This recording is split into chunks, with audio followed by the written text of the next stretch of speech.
We've been fighting a long time, and we have all lost so very much, so many loved ones gone. But you are not alone. There are pockets of resistance all around the planet. We are at the brink.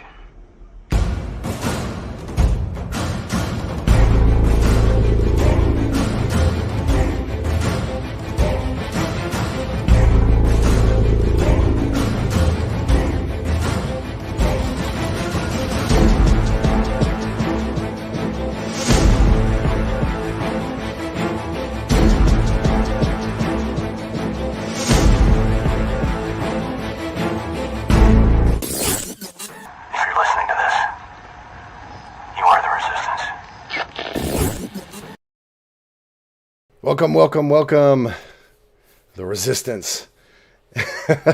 It's time for another weekly SITREP. Guys, it is November 17th, and you're tuning in for part 3 of our Apocalypse series as we get into this. What's my man Daniel over here? What's up, brother? What's going on, brother? Yeah, it's gonna be a really fun one. I think there's a lot of cool stuff that we're gonna get to talk about tonight. Yeah. we have to put up a disclaimer. Last week, some people were kind of upset that we were hashing it out. They were like, why didn't we hash this out beforehand? And the purpose of that, the reason why we purposefully didn't talk about things. We knew we had different perspectives on it from previous talks, but we never really hashed it out.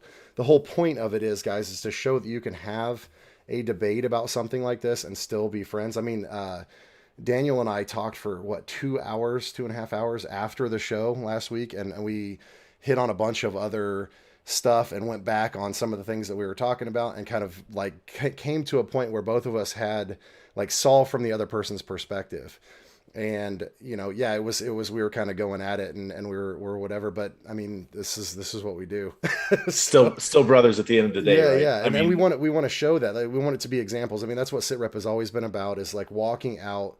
It's kind of like Paul said, like, follow me as I follow Christ. Well, ours has always been, our motto has always been, follow us as we stumble through trying to be the best Christians we can.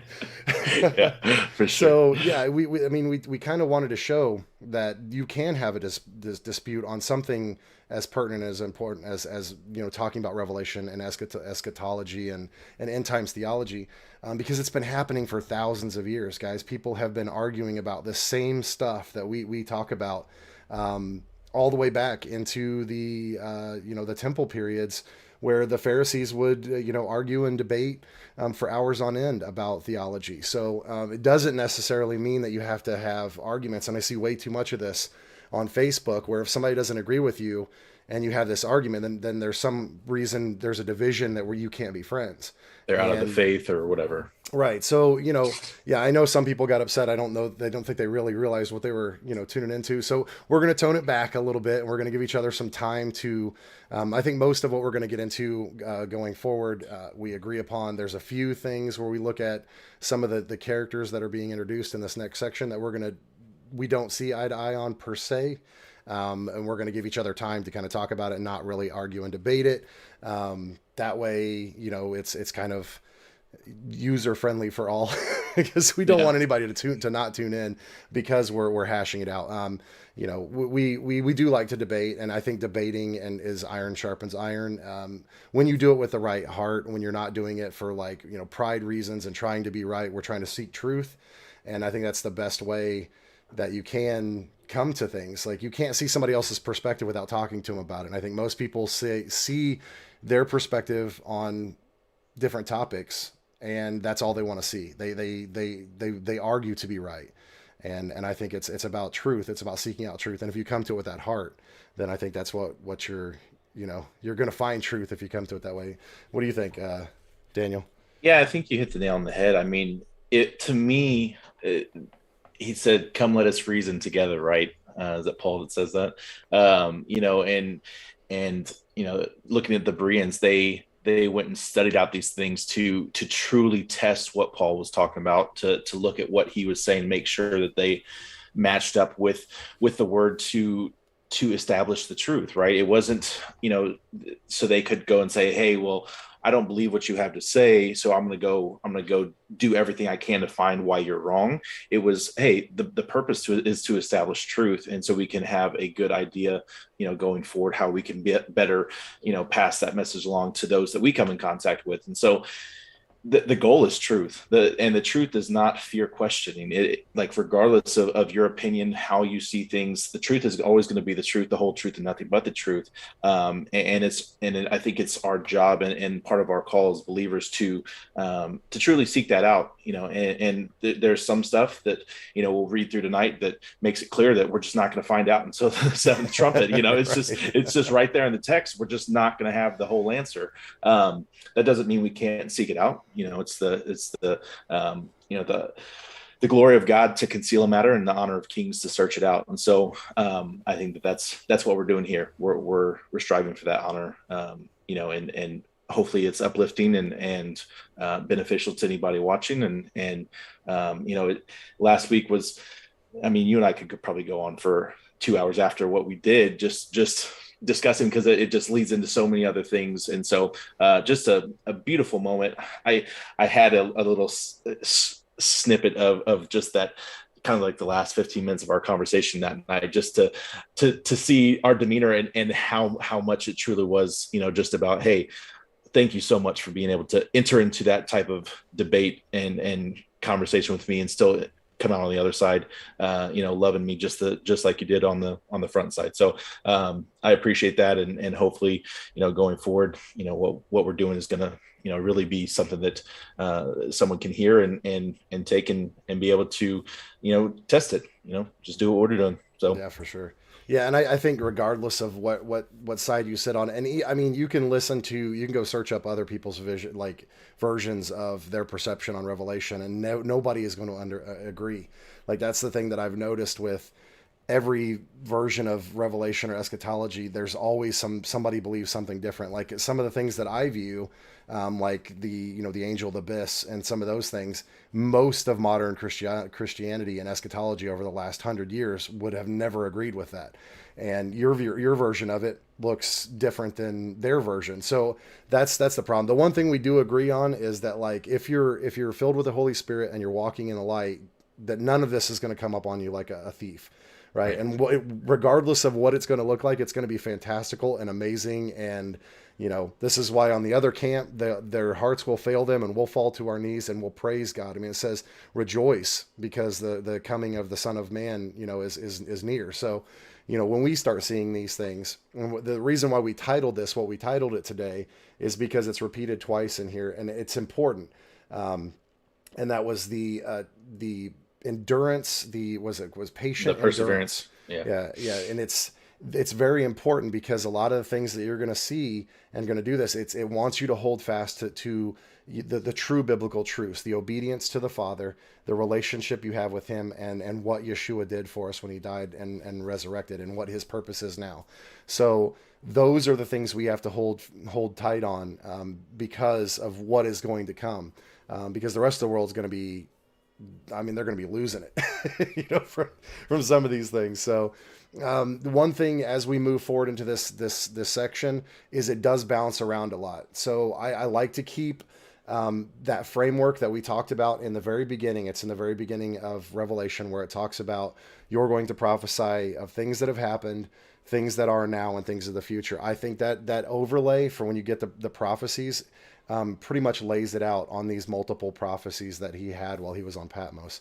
So you do see that, where you're going to see like the woman, the birthing of the man child, the God child, or whatever, and then going back up, like those are things that happened where he's at, and then in the future. So we're going to see those kind of things as we go through, and we'll try to point those out because it does bounce around a lot as we get into this. And there's a couple of things that just get dropped in there. So we're going to try to point at those. There are some major markers, some things that we have continued to see.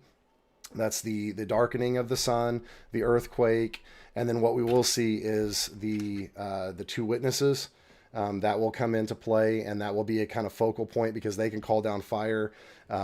There's a lot of things that happen, these plagues and stuff that happen while they're there. So it's just, we're going to try to find these postmarks that we can overlap and say, okay, this looks like this is happening in this timeline that we've seen prior, and we're going to try to fit that all together for you guys. Yeah, it's gonna be fun. All right. So should we start off with some prayer? Yeah, for sure. All right. We can do that. Father, we just thank you so much for your word and the truth that's contained in it. Father, we just thank you so much for your foresight to see a people that were just hungry for truth, and giving us the desire to search it out, Father. And that's what we're really acting on tonight. It's just our desire to know you more, to just draw closer to you, and just really start to understand the attributes of not just who you are, but how you operate. I mean, there's so much that we've just seen in this one book, that challenges our understanding of how you operate, what you can and do, constantly throughout the word. So we just thank you so much for your spirit to give us understanding, as we read through these things, a spirit of discernment to rightly divide the word. And we just thank you so much for anybody that's listening tonight. We just pray a special blessing over them, their families. We just speak against anything that's coming against them. There's so much illness going on, in my own personal circle, and we just pray against those things, Father. We just thank you for protection for all your people, and for this show. Just no technical difficulties or anything that tries to hinder your word being preached. So, Father, we just thank you for everything you're doing, and will continue to do. And it's in your Son Yeshua we pray. Amen. Amen. I did want to add, just before we jump right into the scriptures, Daniel and I, we talked about this, and we're hitting a lot of other scriptural texts that aren't necessarily canonized or whatever, or that people aren't even aware of. Like he introduced me to the Apocalypse of Abraham, which we're going to hit on a little bit starting off. We really would like to carry this on past, once we get through Revelation, and actually start piecing in a section of Daniel, 4th Ezra, Apocalypse of Abraham, some Enoch portions, like where all of this eschatology all comes from. Ezekiel, there's Hosea, there's things from Yeshua himself in Matthew, Mark, Luke, and John, where he talks about the kingdom to come. So we kind of want to hammer through all those and kind of do those additionally. Now, they're not as long or as big of texts as Revelation, but we want to go back through and then kind of go, hey, well, this relates to here and this relates to here, and then kind of see how that all pieces together. So that's something we're going to add on. It may be an episode or two to after the end of the apocalypse, as we get through Revelation, but it's going to be awesome to get into those too. So I'm excited. For sure.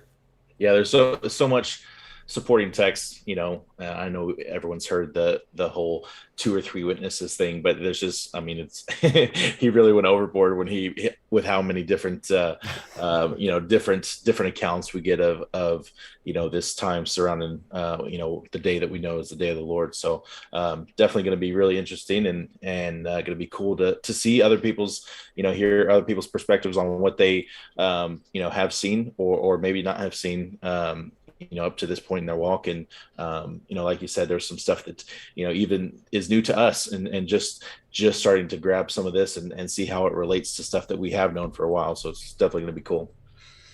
All right, so we wanted to just something that both of us ran across as we were studying through this is we kind of ran through it real fast, and we both missed it in Revelation 10 because we kind of were in a hurry to get done because we went over.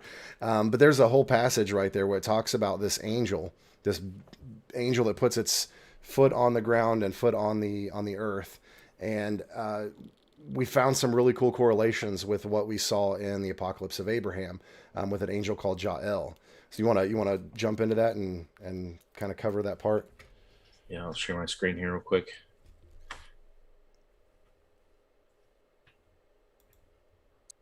That coming across okay? Okay, cool. Make this a little bit bigger here. There we go. Okay.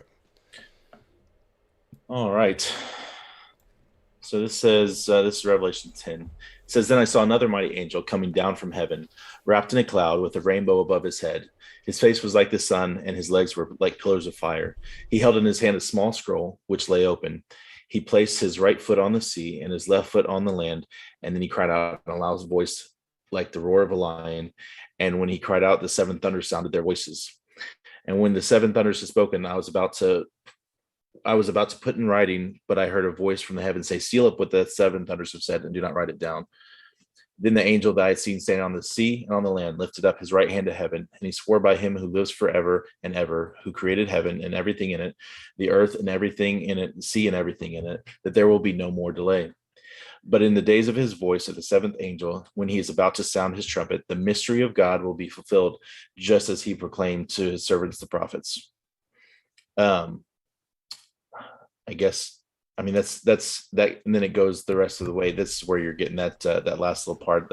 You must prophesy again about many peoples and nations and tongues of kings. So it's kind of separation there. But I think that's the majority of what we're going to touch on there. Just kind of that description of that angel. I think the first thing that a lot of people probably have seen in the past and tried to kind of correlate, like you see this face like the sun reference, and then his voice was like the roar of a lion. So I think a lot of times people probably tried to kind of attribute that to Yeshua being, like the Lion of Judah, the face like the sun, reference that's quoted there.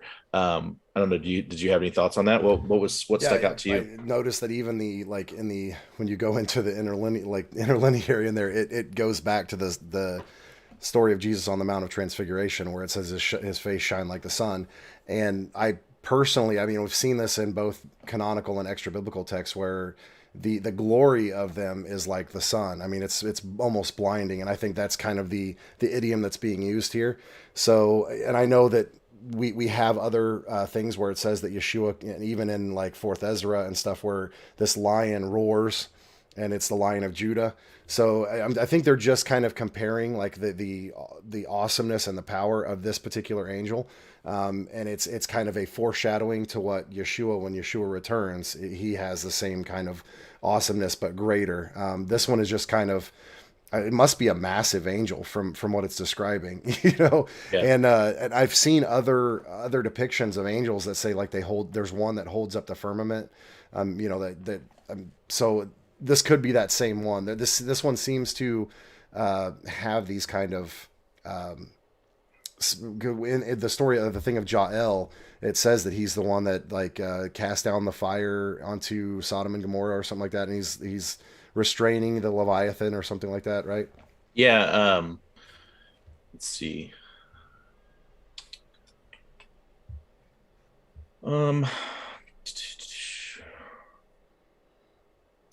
So I think this is kind of where we're at here. So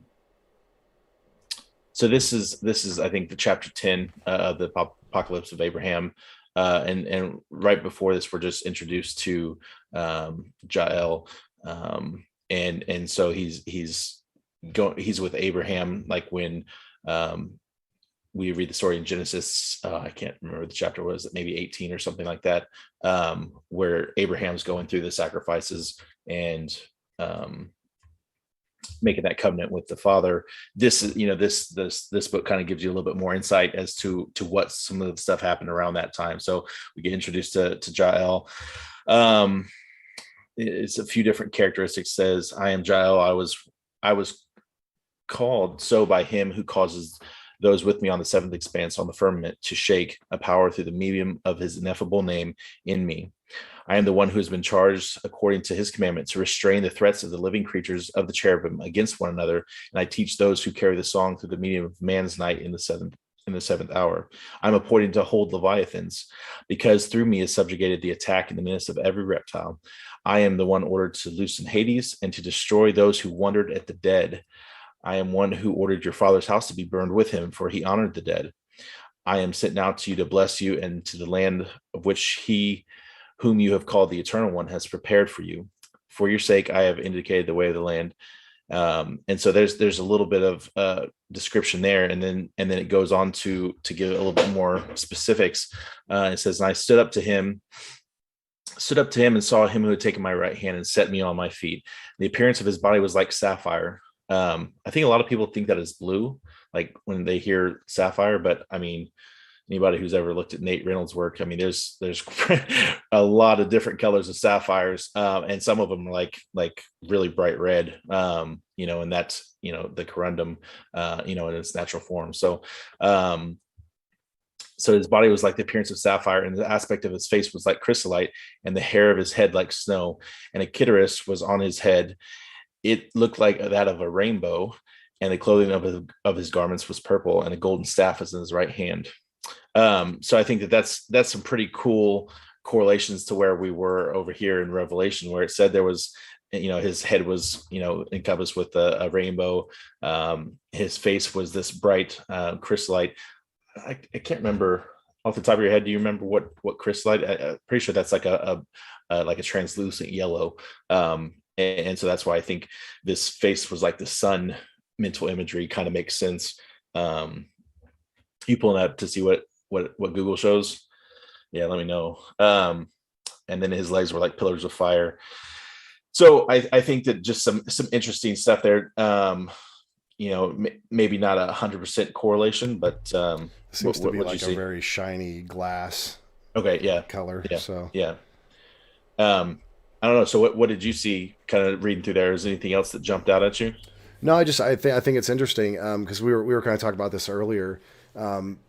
Because not only do we have some other things that we talk about on and off, but we've been kind of going back and forth about Christophanies in the Bible and looking at some of these other texts. And Jael to me stood out as, I am Elohim. And there has been, I mean, in Catholic doctrine, I don't know where they got it from. I haven't traced the lineage of it, but they had this idea that there was an angel who was called the voice of the Lord. Now, I don't attribute much to Catholicism, but they did maintain some things traditionally. It's very few and far between, but maybe this happens to be one of them, like where the pillar of fire, because it says his legs are like fire. So the angel that was with them, by day and by night, this could have been Jael. Wow. Yeah. Also, the angel in the burning bush. I mean, he has fire legs. He says, I am Elohim. So he is, I am, that I am. So this may be the angel of the Lord that we see that actually speaks in first position, or in first person for Yahweh himself on this earth. Operating kind of an agency. Is that what you're... like a walkie-talkie, in angel form, yeah. Where he's not actually claiming, but Yahweh is speaking through this angel directly. Just the mouthpiece. Just being a placeholder for him. Because the way that I picture God, though, as being, especially with extra biblical texts, or not extra biblical, with what am I thinking? The dome and this, the firmaments and stuff like that. Like for God to have earth as his footstool, he'd be a massive being, and like to literally speak would probably shatter the earth. You know what I mean? Like to actually speak into the earth. I always picture like us with an anthill. If I was yelling into like a little ant, what are those little ant things that, you have an ant farm? That's what I was thinking. Yeah. How loud would that be to those ants? Right. I mean? And this is only multiplied thousands times because, we're even smaller than that. So for sure, I can only imagine he would need something like that. That's just my perspective, trying to understand it finitely. But I think it's a good explanation. I think there are other places, and I think you and I both agreed where that Yeshua was existing, but you say that there's scripture where he was pre-existent, but he was hidden away, right. And so that God was using other agents at the earth in that time, and we see some extra biblical texts that talk about that, where I think we haven't found common ground on the Genesis part, but I think in some of the other places where it says that there are angels that are there, and they're called, in the Hebrew or even in the Greek, where they're called angels or angelos, or I can't remember what it was called in Hebrew. Whatever it is, the You're word talking about messenger. Yeah, the messenger, whatever that is. Oh yeah, Malak. Yeah. So they are said, and I think this is in Revelation 10. This is one of those examples of, we're just speaking prior about the Lamb. So, there are the four living ones that are up there. And then it also talks about in these texts where God, Yahweh, is sitting on his throne, and there's those wheel within wheels, and there's fire coming out from, I think we see that again here shortly. So you have this idea of the four living ones, the 24 elders, the the Lamb who's on the right hand side of God, and then God on his throne, and then now we have this angel who's introduced, and then you have the seven who carry the trumpets and things like that. So all these characters are laid out, and then when it comes to Yeshua, he's called the Lamb. So if they're speaking about him there, why would they call him an angelos in this text? Right. You know, why would they call him? So yeah, I think it very well points to the idea that they're kind of portioning out who these characters are. And if we had the fullness of all of the textual documents, I think that anybody who was reading this in the first century would have understood, because of the other textual documents, of who these other angels and stuff were. Yeah, so cool, because I think we're even going to see another thing that I almost say like it speaks so clearly. You know, I see it in my head so clearly. You know, and when we get there, I'll definitely highlight it. But yeah, definitely cool, because there's, I always have. Okay, let me take that back. Not always. I have even more recently, taken to the position that the Father did speak through his, he created, the angels of the presence. There was various, we read through Jubilees and the different types of angels that he created. He gave them specific jobs. There was things that they were created for. I think that I believe that Yeshua was created because, with the intention of him, fulfilling the prophecy that was given about him, and taking position as the high priest, and being able to then redeem, the rest of mankind that chose him. But it's cool, because we see this specific angel, given several different specific tasks. Leviathan, being the restrainer, out of his own mouth calls himself the restrainer of Leviathan. The one that was responsible for calling down fire from heaven. Like he gets like an order comes through, like, we need fire at these coordinates. He's just like, yeah, hit him. He's like, open up the channels of the vault, like, okay, right, here comes some rocks. Right. Yeah, he's the heavenly artillery. But yeah, just some really angel. Yeah, for sure. So it's just a lot of cool stuff. So did you want to jump into 11 and kind of let's see what comes next? Right. I did want to give a shout out to everybody I see in the chat. It's good to see you guys. I see Edward and Jeff and Alan. Let's see a couple other people. Anthony. Yeah, Anthony. Yeah, I saw that. Yeah, I appreciate you jumping in and joining that group as well. Yeah, if you guys are listening right now, and we got a live chat here, jump in and say hi, and we will be doing Q&A again tonight. So save your questions towards the end, or if you want to put them in now and you want to listen later, because I know a lot of people go to bed at a decent time, unlike us. Put them in all caps, and I'll try to go back through and like write them down, and then we'll answer those towards the end of the show. So if you guys do have any questions that are pertinent to what we're talking about, put them in all caps, and we'll catch that as we go through. Awesome. Excuse me. Well, let's get into to Revelation 11. It says, then I was given a measuring rod like a staff, and was told, go and measure the temple of God and the altar, and count the number of worshipers there, but exclude the courtyard outside the temple. Do not measure it, because it has been given over to the nations, and they will trample the holy city 42 months. And I will empower my 2 witnesses, and they will prophesy for 1,260 days, clothed in sackcloth. These witnesses are the 2 olive trees and the 2 lampstands that stand before the Lord of the earth. If anyone wants to harm them, fire proceeds from their mouths and devours their enemies. In this way, anyone who wants to harm them must be killed. These witnesses have power to shut the sky so that no rain will fall during the days of their prophecy, and power to turn the waters into blood and strike the earth with every kind of plague as often as they wish. That is kind of a decent place to pause there. Was there anything in that you wanted to hit? Because I know there were several things I wanted to touch on. Yeah. I mean, so the way that I see this and I perceive this is a little bit different than what most people do. Because I think in Revelation 2, it talks about the 7 churches and the lampstands, and it used the exact same word in the Greek. There's 2, one of them's used for the 7 spirits of God, and it translates more to like a torch, but then there are 7 lampstands, which are before God, and they're the 7 churches that are talked about in Revelation 2. And what I see happening is this is a progression of like 33,000 denominations getting squeezed down into one of 7 categories, getting squeezed down into 2.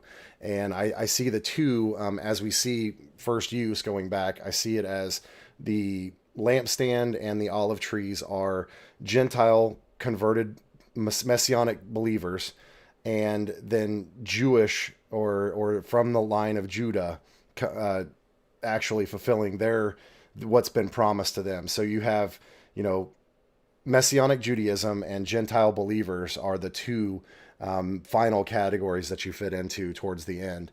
And then it gives them this 1260-day prophecy, which I think is really cool, because what are they going to be prophesying about? What's to come, right? Right. So they have this time period where they're going to be, and I think they're going to be in Israel, and they're going to, and I don't necessarily, I think I'm kind of up in the air about whether this is attached to the 144,000 or not, or if this is just remnant. But I definitely don't think it's two people. When you actually go back, this is actually a quote from, I think it's Ezekiel. I'd have to go back through and look, but they use the term in the Hebrew as benai. So it says that they are children of God, and it's a plural masculine. So of course, when they're going to count that, they're going to count it like they do the 144,000, where it's 144,000 fighting men, male fighting age. So when you look at the benai, it's children. So it's children of God that are before him. That's what I think. Like I said, it could be up in the air whether it's the 144,000 or not, if they were talking about two different groups. But regardless, I see this, if it's the 144,000 or not, this is a remnant who is what's left of Christianity in the last day. We're kind of jumping ahead to past a lot of things that happened to the very last moments where these people are alive, because shortly thereafter, after they're killed, the Messiah comes back. So we've kind of skipped, and now we've skipped ahead past a whole lot of stuff that we're going to backtrack to. Sure. Yeah. So just kind of my perspective, I see the 42 months, this first mention of 42 months, I see that at the beginning of the opening of the seals, right? Where the courtyard outside the temple given over to be trampled by the nations, right? I see that 42-month period as kind of the reign of the first beast, and then that 1260 days, it's the same as 42 months, 3.5 years. I see it as the same time period where those two witnesses are kind of the counter. And it's just something that's, popped into my head during prep for this show. It literally says, so like in verse 6, it says these witnesses have the power to shut the sky so that no rain will fall during the days of their prophecy, and power to turn the waters into blood and strike the earth with every kind of plague as often as they wish. So there's a lot of crap that happens in what we would call like the Great Tribulation time, the opening of the seals, the trumpets, all the way leading up to the day of the Lord. What if that's literally the two witnesses? That's what I was responsible for it. I mean, they're literally calling down fire, and all these plagues are happening. All the stuff is they're called the two witnesses, though. They are literally the eyes of, they are witnessing what is happening on the ground. And so it's like we were talking about with ordnance, right? In the military, if nowadays in modern stuff, they have somebody who takes a laser and they point it, they have eyes on the target, and then somebody flies over and drops a bomb. Right. That's what I see happening with these two witnesses, is they're literally eyes on the ground, and as they wish and will, there's fire and plagues and everything that we just talked about that I believe, was like the army of God stuff. These guys are frontline, are, boots on the ground, and even the beast can't attack them. Nobody can, like, whoever they wish. It says if anybody wants to harm them, they're literally consumed, destroyed by fire that comes out of their mouth. So. Right. I mean, that's going to be pretty impressive to see, but that means that period of time, God has allowed 3.5 years, or what is it? Not 3.5 years. It's how many is 40 months, 42 months? 42 months. Yeah. 42 months. So God is literally, and I think that's what, 2.5 years or 3.5 years. Yeah. Yeah. 3.5 years. So he's allotted that time for them to prophesy and basically say, this is what's coming. This is what's coming. And if you don't listen, if you want to come against us, like, God has literally put this down as a mark, is like, this is what's happening.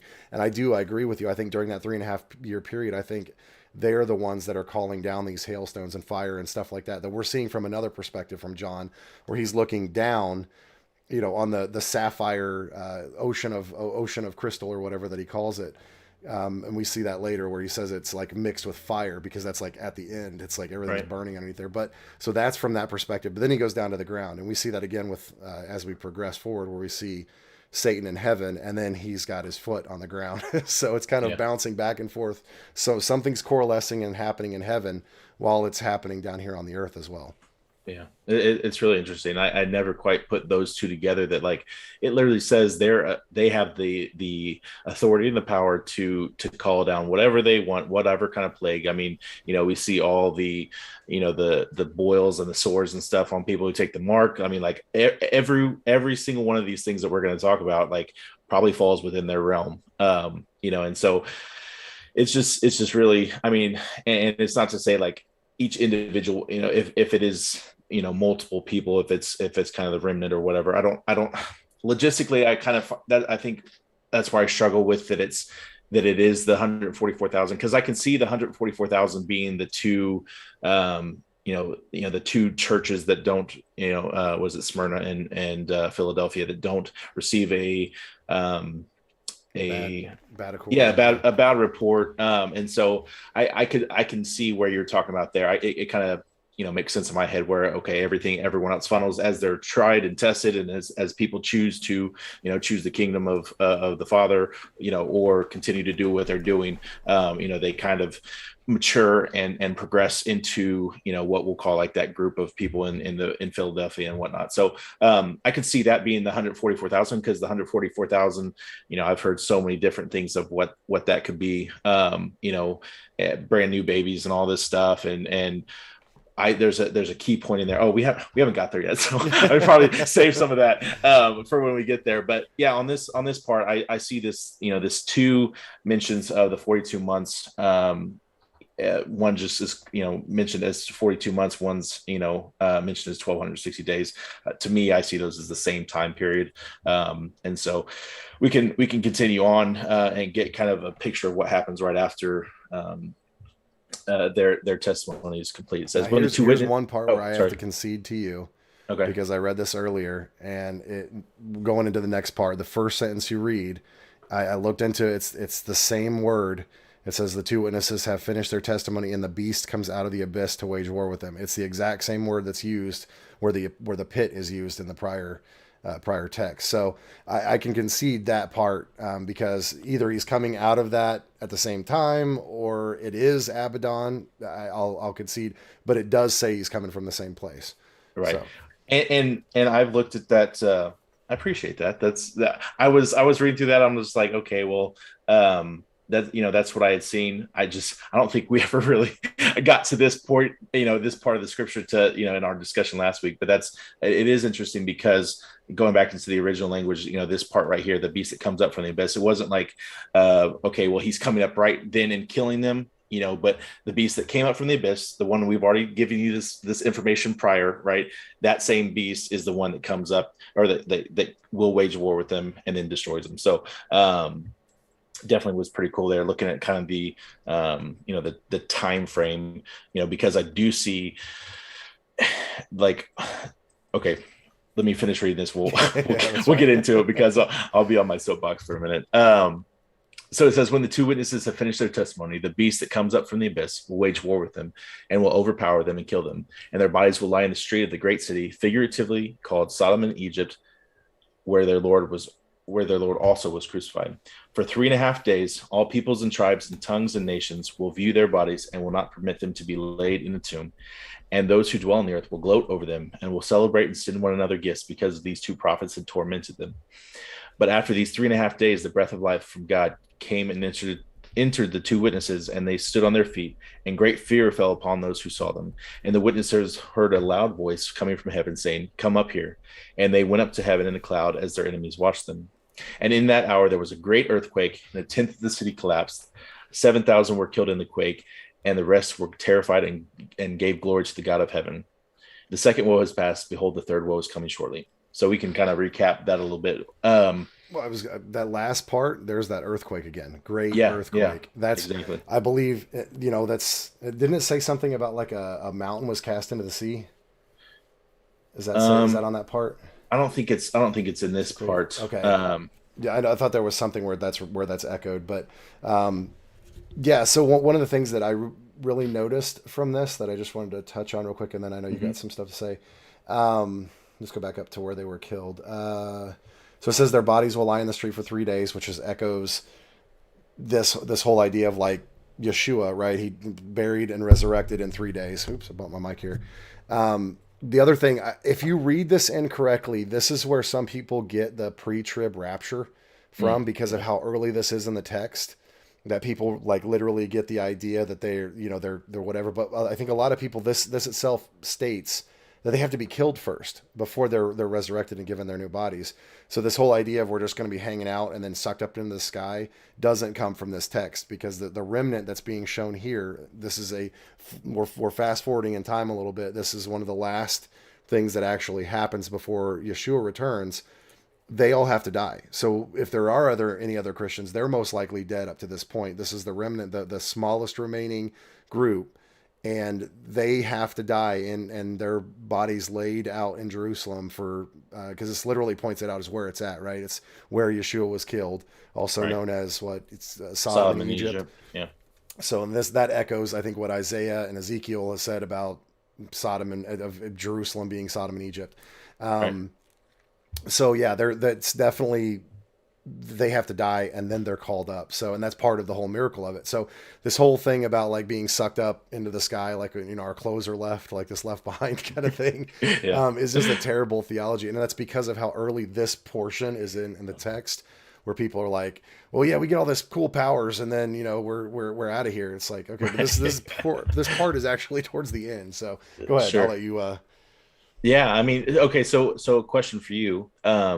So the 3.5 days, at the end of that 3.5 days, when they are actually resurrected, do you see that as the first resurrection, where it's not just them being resurrected, but that's when, everyone who has been qualified for the first resurrection is getting resurrected and going up into the sky to, without going into I think it see all that, but because we're getting this zoomed in picture of what's happening in Jerusalem. So like, we don't see multiple resurrections. We see one resurrection and then one judgment. And I really think that, because, it says, blessed are those who participate in the first resurrection. I think that's what this is talking about right here. So I think that we're just getting a zoomed in view of what's happening in Jerusalem, but all over the world, I think that is happening where everyone's getting resurrected. So that's where I stand. Yeah, I totally agree. I don't, all the witnesses, it says all the witnesses heard a loud voice from heaven saying, come up here. If we're in the grave, we're in Sheol, and we hear God say, come up here, I'm coming out. I'm moving. Like you say, jump, I say how high type of thing, right? It's not, well, I finally just got comfy. It's definitely cool because, everyone else in the world is I think everyone else realizes that these were the people that were doing all this stuff, all the crap that's going on. I call it crap, but like to them, it's crap, and everything that's has been, bothering them and I don't know, I'm blanking on the best adjective to describe what they're going to be going through. Just, tormenting them, for 3.5 years. Yeah, they celebrate at their death. They know what's going on. They know it's and stuff. Yeah, they're like, hey, like I think the reason why we get this, the part where it says, hey, if anyone tries to come up against them, like fire comes out of their mouth and kills them. I think people saw that happen once or twice, and then they started setting up security checkpoints, like give them some space. Like we're gonna stop messing with these guys. Yeah, it's just those guys prophesying again. Don't get close to them; they'll burn you. Right. So you see, I think we had previous texts where it says that like all of these things happen to them, like these plagues of ash and fire and stuff, and they just go back to what they were doing. So it's like, it doesn't even faze them, but God still is going to, for those who need to hear it, he's going to allow for 3.5 years, those last group of people to come over to the other side. So, it's not exactly like in most denominational Christianity, they say in times there's going to be this great, huge, conversion to Christianity. I don't think it's going to be like, maybe prior to this stuff kicking off, there will be a huge kind of oncoming of Christianity. But during this process, I think the world is pretty much, their hearts have been turned. And there's only a small group of people left. Yeah, I think scripture is pretty clear that there's going to be a falling away. Like the majority of what's happening is people go in the wrong direction, as opposed to people flocking towards the truth, just because they've believed the lie, right? The lie that came on them, it wasn't just coming from the adversary. It was coming from the Father. He's the one that allows the great delusion. So that's further in our study, right? Was there anything else here that you wanted to look at? I I think think it's just that cool. yeah, the last little part, we talked about that great earthquake, because I guess this is my opinion. I think that great earthquake is happening. I mean, think of like all the people coming up out of the grave when he says come up. I feel like that's going to shake the earth. Right, And so, right. Well, so there was the that same that thing. There was an earthquake that happened when like Yeshua died, but I don't. right. I think there was a recording of when he came back too. That there was something that happened when his When tumors you rolled said back. But oh, are you talking about like an earthquake then? yeah, I yeah. don't It's so I don't know about that one. I'm I not don't sure think either, I've but really heard. it would Um, definitely. Yeah, I mean, it would definitely make some noise. Yeah, So and so we get the next little bit here. It says, then this was all leading up to the seventh trumpet. It says the seventh angel sounded his trumpet, and loud voices called out in heaven, "The kingdom of the world has become the kingdom of our Lord and of his Christ." That's interesting. That's two people there. And he will reign forever and ever. And the 24 elders who sit on their thrones before God fell on their faces and worshiped God, saying, "We give thanks to you, O Lord God Almighty, the one who is and who was, because you have taken your great power and have begun to reign. The nations were enraged, and your wrath has come. The time has come to judge the dead and to reward your servants, the prophets, as well as the saints and those who fear your name, both small and great, and to destroy those who destroy the earth."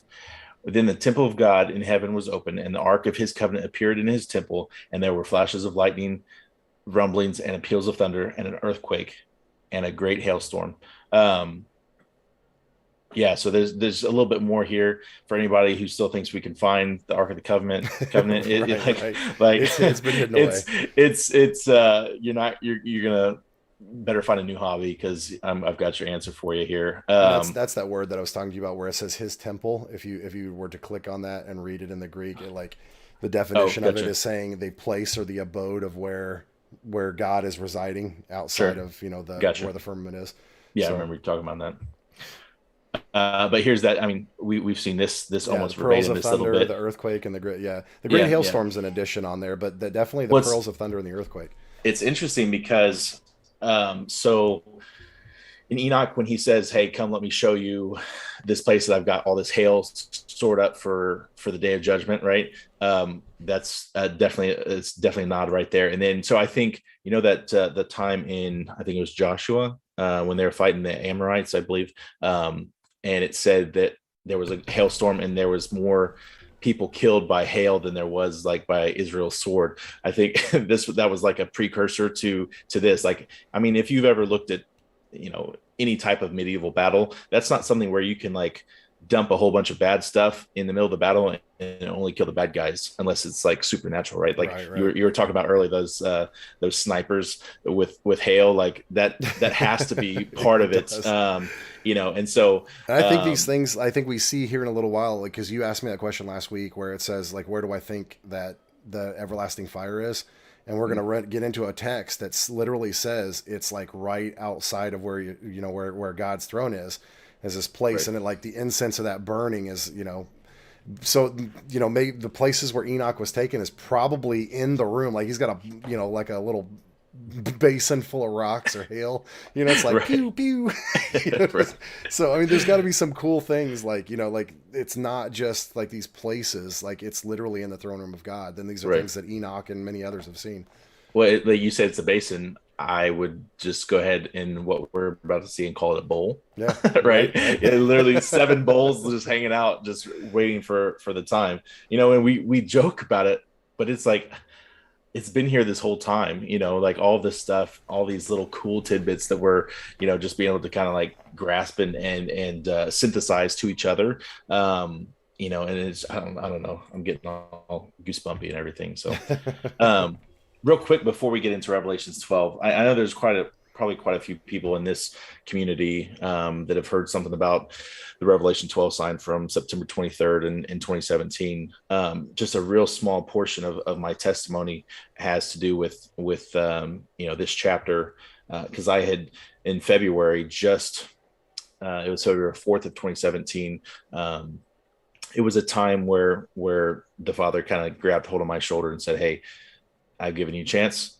and you've kind of rebelled and went off and did your own prodigal son thing. Now's your chance to come back to your first love, right? And so that was some stuff that happened in my life, some major changes. And so when I came back into the kingdom, it's really what happened. When I came back into the kingdom, everyone was going on about, first the big solar eclipse that happened that cut right across the US, and Revelation 12 sign all happened in 6 months time frame from then. So I don't when I first heard about it, it was everyone, from everything that I knew from growing up, it was all pre-trib rapture, doctrine and whatnot. So when I first came back into this, that was kind of where my head was at. And so everyone's talking about, okay, September 23rd, it's the Feast of Trumpets. I had just started learning about the feast for the first time. And so I'm like, oh my gosh, it all makes sense. The rapture's happening here, there were a lot of people disappointed when the rapture didn't happen, on the September 23rd. So a little bit about that. This was a starting point in my journey. So maybe we'll get into some more specifics of that sometime, down the road on the show. But I just thought that was pretty cool. Just going over this, who would have thought that 4 years later, we'd have a platform to be able to share our testimony, and be able to help other people understand, some of these things that we were, I say we, that I had misunderstood, early on in my walk and whatnot. So it's just really cool. I figured I'd throw that in there. Yeah, I think this Revelation 12 section right here is a brief synopsis of kind of the story of up to Jesus and then to the end, in like kind of a real quick synopsis. So this is either a snapshot of a vision, or this is its own independent vision, because you get that what has happened, what is currently happening, right, and what happens in the future. So if you want to read through it real quick, we'll kind of run over it. Okay. Yeah, for sure. All right. So it says, and a great sign appeared in heaven, a woman clothed in the sun, with the moon under her feet and a crown of 12 stars on her head. She was pregnant and crying out in the pain and agony of giving birth. And then another sign appeared in heaven, a huge red dragon with 7 heads, 10 horns, and 7 royal crowns on his head. And his tail swept a third of the stars from the sky, tossing them to the earth. And the dragon stood before the woman who was about to give birth, ready to devour her child as soon as she gave birth. And she gave birth to a son, a male child, who will rule all the nations with an iron scepter. And her child was caught up to God and to his throne. And the woman fled into the wilderness, where God had prepared a place for her to be nourished for 1,260 days. It says, then, did you want to stop there, or do you want to keep going? Yeah, I just wanted to go over that. Like, okay. I mean, obviously, I hope, I don't know if the way you see this, but I see this as Israel, right? The people giving birth to Yeshua. Yeshua is called up, for a short time, but he is the one who's going to rule for all the rest of, the time. This kind of this whole thing. And then you have the enemy who's trying to snatch. Like, I think this is basically the story up to Yeshua, and then Yeshua being resurrected. And then the wilderness aspect of her being called away, that could have been the dispersion. And it's possible that this could allude to the United States or to Western civilization, where she's taken away. And the 1,260 days is the only thing that kind of gets me, because that coincides with what we just read. So there's like that 3.5 years kind of thing, right? Right. So I've looked at that, and it's times time and half a time, and it could be an allotted period. It's usually allotted as a year. So I'm not 100% sure that like that may not, because it would fit better for me if it was like a time and half a time. If it were 1,000-year period, like 2,500 years would make more sense for the way that I line it up. But this says 1,260 days. I don't know why it's this, because I think my version says time and half a time. Is that what do you have another version that says that? I just wanted to know. I didn't know if you've seen that. I think it does. And that's what it says in Daniel, when it's referenced in Daniel, the period of 1,260 days is references the times and half a time. And so I don't know how you get 3 years out of time and half a time, 3.5 years, because that's 2 periods. No, I agree. So it's confusing there, but I personally see this as God's people being fled away. The time doesn't really matter. I mean, 2,500 years would fit closer to our biblical timeline than 1,260 days or 3.5 years. But either way, I think the story is there where God's chosen people, or the promised people of Abraham, are scattered out and taken out into the wilderness, kind of mixed in with the multitudes. So it's kind of like to hide them from this beast. But he catches on. Right, we're going to go on here and see this. Yeah. And I think this is where a lot of people get like the second Exodus stuff.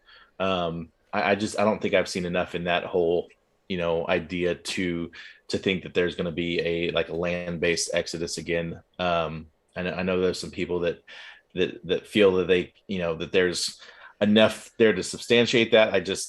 I haven't seen enough in context to be able to support that all the way. And so I think they're getting a lot of their strength from like right here is like literally it says we're going back out in the wilderness like that's the woman too. So the woman is like Israel. Right. But then it talks about her children here in a little while. So we would be counted as the children, not necessarily. So, she's, if the woman is Jerusalem, or, the actual land, it's destroyed, right? Several times it's been destroyed.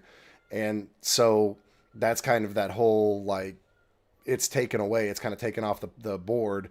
But then the dragon goes and pursues her children, which would be the seed of Abraham. So sure.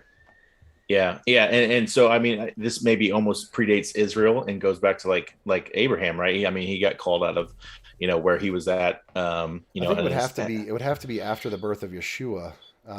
Because of the being called back up. Here. So, but I don't know where that would fit in the Jewish history timeline. So unless it's a time, again, we're looking at this as a broad spectrum. So unless it's a time towards the end, or maybe it could have been one of the destructions of the temple.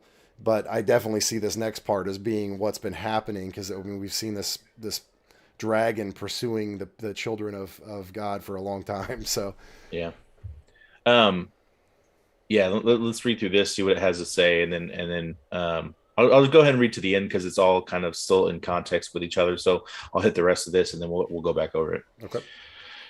So it says, then a war broke out in heaven. Michael and his angels fought against the dragon, and the dragon and his angels fought back. But the dragon was not strong enough, and no longer was any place found in heaven for him and his angels. And the great dragon was hurled down, that the ancient serpent called the devil and Satan, the deceiver of the whole world. He was hurled to the earth, and his angels with him. And I heard a loud voice in heaven saying, now have come the salvation and the power of the kingdom of our God, and the authority of his Christ. For the accuser of our brothers has been thrown down, he who accuses them day and night before our God. They have conquered him by the blood of the Lamb and by the word of their testimony. And they did not love their lives so as to shy away from death. Therefore rejoice, O heavens, and you who dwell in them. But woe to the earth and the sea, and with great fury the devil has come down to you, knowing he has only a short time. And then when the dragon saw that when he had been thrown to the earth, he pursued the woman who had given birth to the male child. But the woman was given 2 wings of a great eagle to fly from the presence of the serpent to her place in the wilderness, where she was nourished for times, and half a time. So that's the reference you were looking at there. Then from the mouth of the serpent spewed water like a river to overtake the woman and sweep her away in the torrent. But when the earth helped the woman and opened its mouth to swallow up the river that poured from the dragon's mouth. And the dragon was enraged at the woman and went to make war with the rest of her children who keep the commandments of God and hold to the testimony of Jesus. And the dragons, that almost belongs in the next chapter. Right. I don't know. Yeah. Come on now. Anyways, go ahead. The one thing that I see, if you scroll up just a hair there, that like really stands out. So we saw the whole thing like of the dragon sweeping its tail. Sure. And the third. This is where we get that Satan took a third of his angels, or a third of God's angels with him. That's the only text in the Bible that uses the third and the angels in the same context. And it's not even, they're called stars. But I think this passage correlates with what we see with the scroll, or the sky rolling back like a scroll and angels falling from heaven. So that there can be an argument that can be made 2 different ways for this section right here, that Satan was cast out of heaven at the time of Christ. But we have no record in our star charts of a third of the stars disappearing from the sky. So that would be a pretty big thing. I think almost anybody, in the occult or anything like that would have recognized we're missing a bunch of stars. I'm no longer a Capricorn. What? all my entire identity is gone. So, and I think that would be a pretty big thing that would be recorded in a lot of history, that a third of the stars would fall to the earth. Yeah.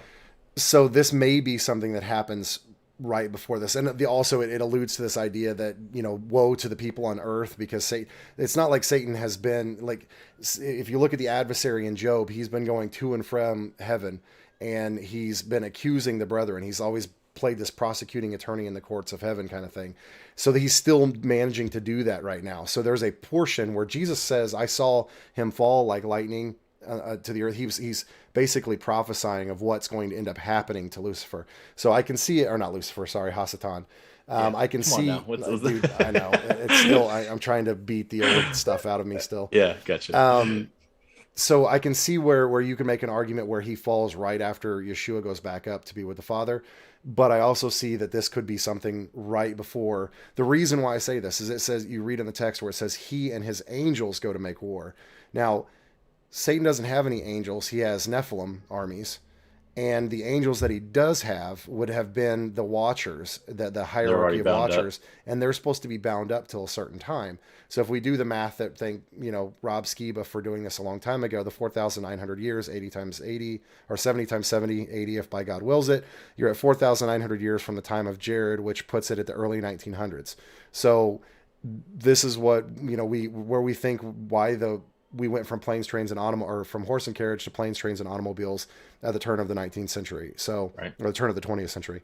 So he didn't have those angels that could go, because the Nephilim can't go to heaven. They're bound to earth. So now he has an army of these fallen Watchers now that have been released from Tartarus, that now he can try to go make war with God. And I believe this happens right before all the rest of this stuff kicks off. And then he's booted out. And then I think, then it says, then he stands at the sea, with his feet on the seashore. So that's kind of what I see in that section. Yeah. It's interesting because I think one of the last TFR episodes I think that Rob Skiba did was looking at the war. It was, I can't remember the guy's name that he had on there. But it was actually going to be his last presentation to Take on the World. Looking at Revelation 12 and aliens, looking at that whole thing that's somewhere over Germany, in the, I think it was like 1700s, where there was like all these accounts of like kind of what this is describing, like some serious UFO activity, happening, and it was recorded from several different places and whatnot. So there was a pretty interesting TFR episode on that. It's definitely worth listening to. I don't know if I'm there yet, on thinking that was, was at that time. I'm more along the lines of he's able to go back up into heaven all the way up until the end, and accuse us all the way to the end. That's what I think too. Yeah. And that's why you have in the letters to the churches, this call for endurance to the end. It didn't say, hey, get close, and then the prosecuting attorney drops all the charges. Like, that's not what it's talking about. He says, you're going to be tried all the way up until the end. Anthony said in the chat real quick, I've got a couple of your guys' questions written down. I just want to, because this one's pertinent for what we're talking about. It says, what if there used to be more stars up there, like Revelations is a history book? I mean, that's a possibility, but I mean, we do know that there's a timeline, and I think we have enough dated history. So like this whole purpose of this whole point, we know that it's like this dragon is pursuing the woman. So that would have been at least, sometime between, the Exodus from Egypt to the birth of Christ. And I think there's enough evidence through all pagan cultures, through Egypt, through Mesopotamia, through Syria. I mean, that they stars were their thing. They lined up the pyramids and stuff like that. There's even cave paintings or cave etchings that have a litany of stars up there. Still are accurate to this day. Right. And there's so many objects on the earth. This goes along with, the whole idea of biblical cosmology. Those things haven't moved in thousands of years. Right. They literally line up with, so I think we would have a pretty good idea. At least there would be one or two when they're looking at it and going, okay, we're missing stars. There's supposed to be a star here and a star here and a star here. So I really think it lines more up with where it says, like, the coming of the Lord. This is the sky will roll back like a scroll, and then these stars fall. It doesn't really give that as like a timeline. It's just saying that stars are going to fall from the sky. So I think there's, a kind of thing that happens. Man, that's if you can take it literally, because stars and angels are also synonymous. So there could be a battle where some of the angels, the actual angels who are protecting heaven, are thrown out of the sky, but they still can't win. So it may not even be something we can physically see. It may just be like there's a war and they're knocked out of their place, because we believe that there are 7 firmaments, and in the first 2 or 3 there are angels and stars and other things like that. So in that process of them going up and trying to attack, they could have knocked some of them out of their place, or fought to get through the phalanx kind of thing. So doesn't mean they're dead. It just means they were knocked out of their position where they were at. Interesting. Cool. Do you want to cut to break real quick before we go on to the next part? Yeah, sounds good to me. Then we can take a short break, and then we'll come back. And what's the next part we're running into? 13. Yeah, we'll be getting into 13, some juicy stuff there. So all right, awesome. Make sure you join us on the other side. Yeah, guys, we'll see you in just a few.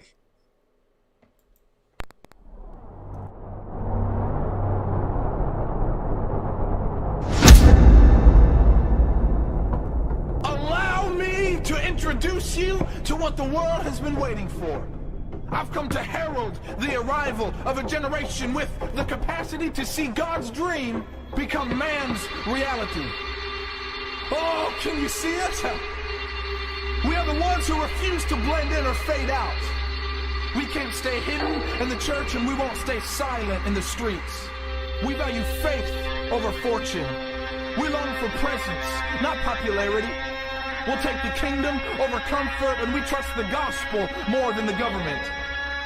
There is something in our DNA that can't accept the status quo, business as usual, things as they are. We will never fit in the box marked normal. But you know what? We never really wanted to.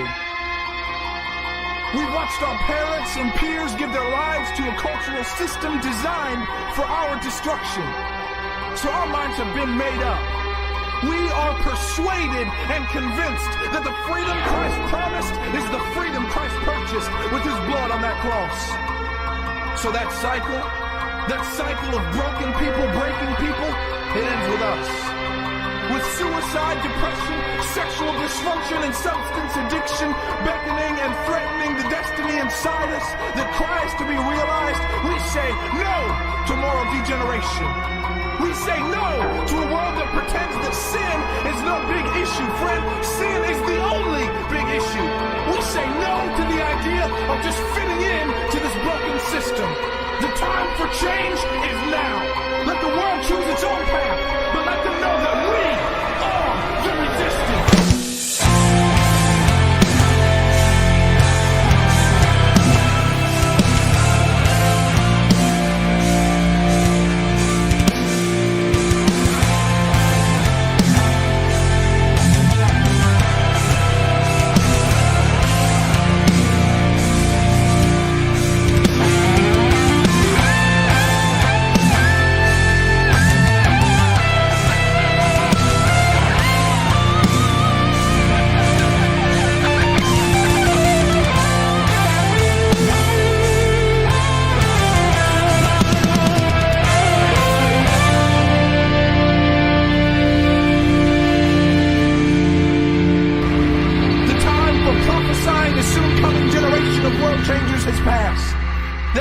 Is here if we'll see it, and our time is now if we'll take it.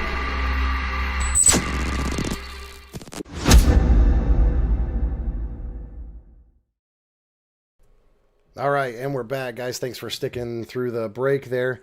I'm going to use this time real quick to just shout this out to everybody.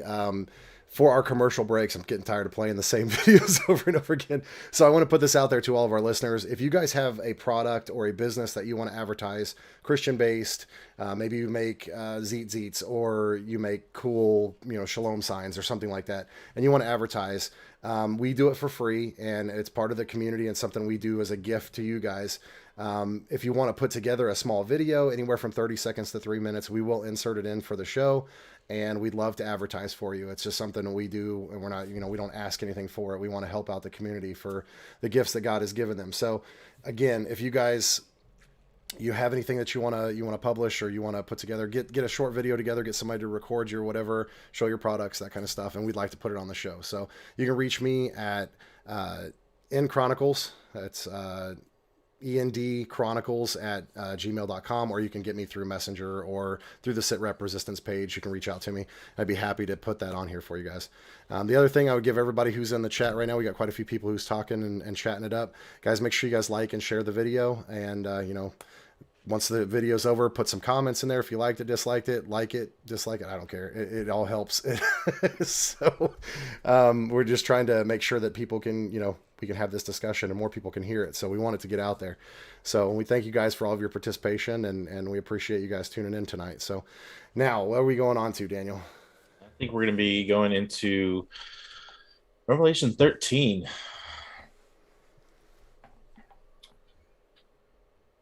It look like it's coming across okay? Yep, I got you. Okay, awesome. Let me switch over to the live scene here.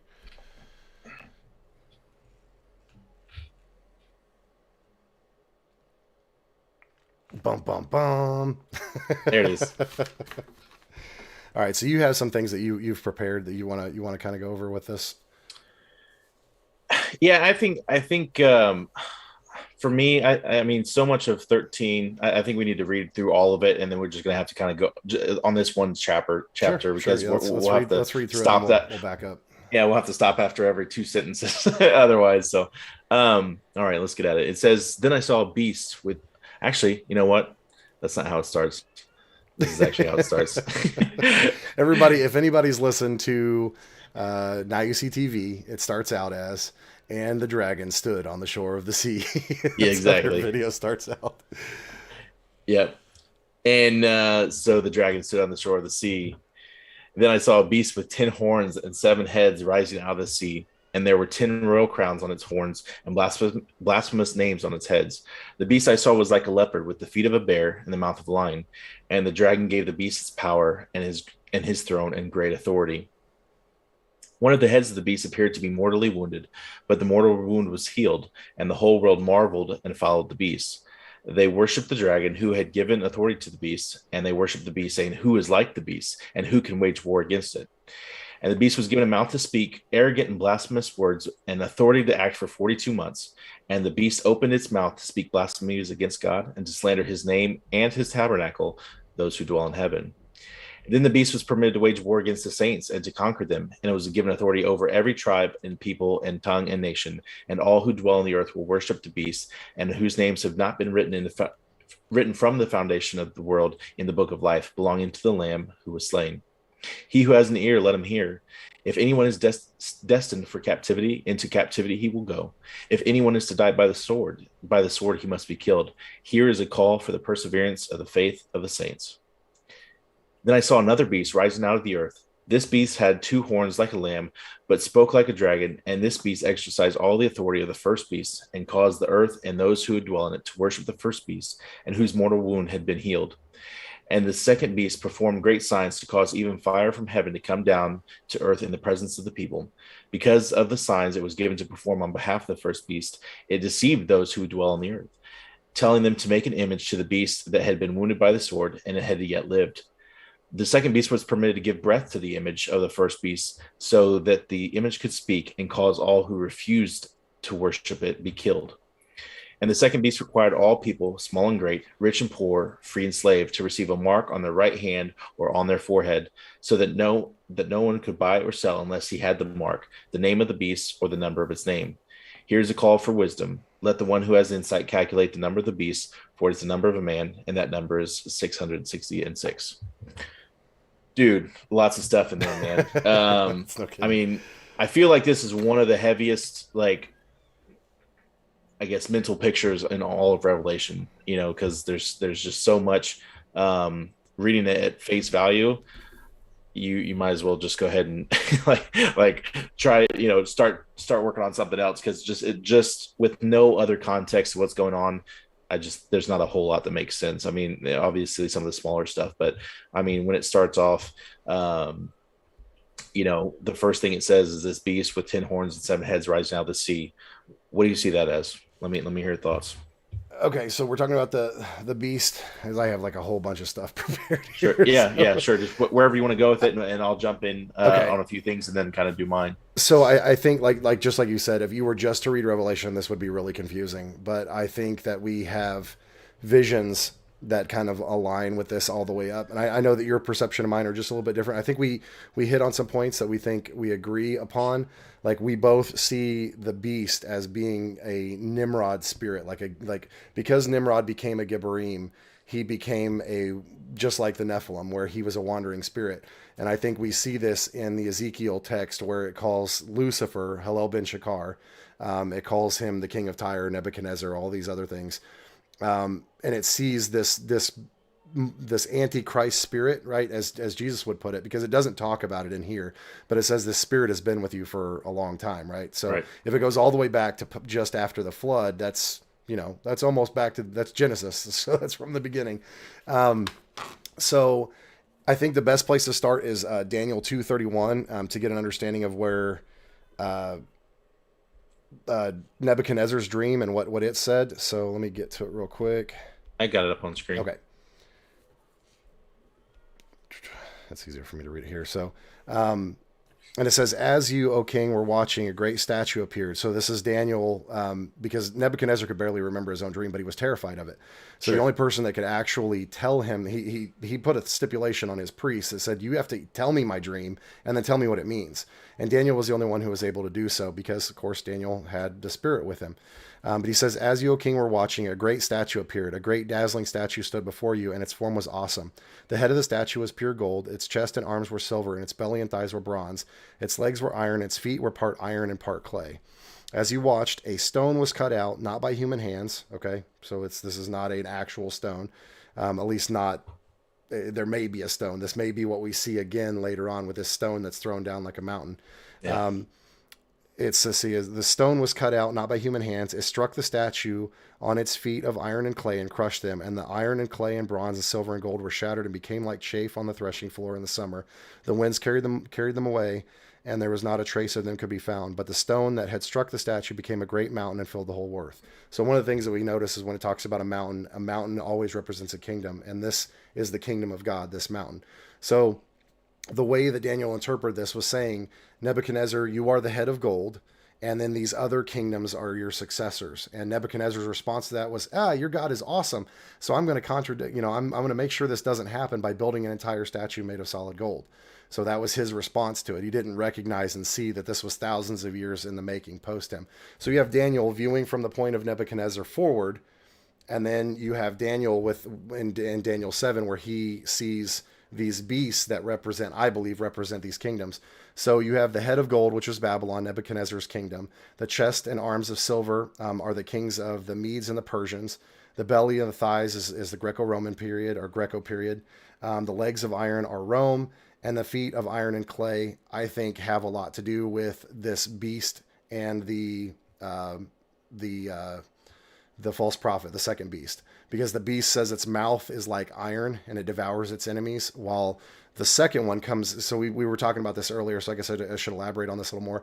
The first beast comes out of the water, which most of the time the water says out is represented as a people in these visions, but in this one I don't see it coming out of the people. I believe it's a spirit kind of thing, like this beast coming out of the abyss is really not really so much the water, but it's literally calling it abyss in the Greek. So that is a spirit coming out of the abyss, while the other one is coming out of the land. And so my question is, what are people made out of? Go all the way back to Genesis, is people are made out of the dust of the earth. So every time you see in the text, especially in the New Testament, where it says the earth, they're not talking about the earth as in a globe. They're talking about soil. That's literally the translation. So in the biblical text, they believed in three places, like above the soil, on the soil, and below the soil. And so when you're saying that this being was taken out of the soil, that to me is a representation that it's a human. The second beast is a person. And the second beast has two horns. So when you go to Daniel 7 talks about these same beasts and what each of them represent. Let me get to Daniel 7 real quick, because the angel kind of deciphers what each of the things mean. And Daniel's vision echoes what I believe the description of the first beast, which is like got the leopard body, the bear hands, the lion head. So you see these in Daniel's vision in Daniel 7.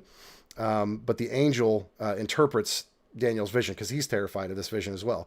He says, this is Daniel 7:15. I, Daniel, was grieved in my spirit by the visions in my mind alarmed me.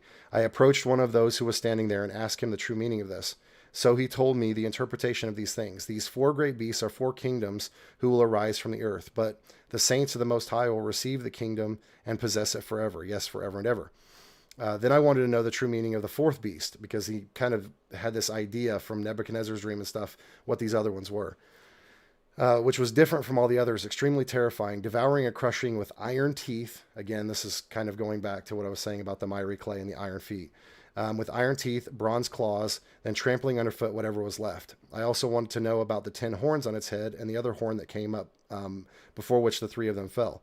The horn, whose appearance was more imposing than the others and had eyes and mouth that spoke of arrogance.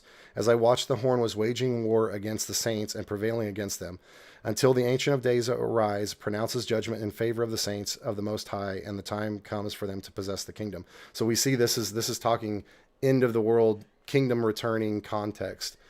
And this is what he said. The 4th beast is the 4th kingdom that will appear on the earth, different from all the other kingdoms.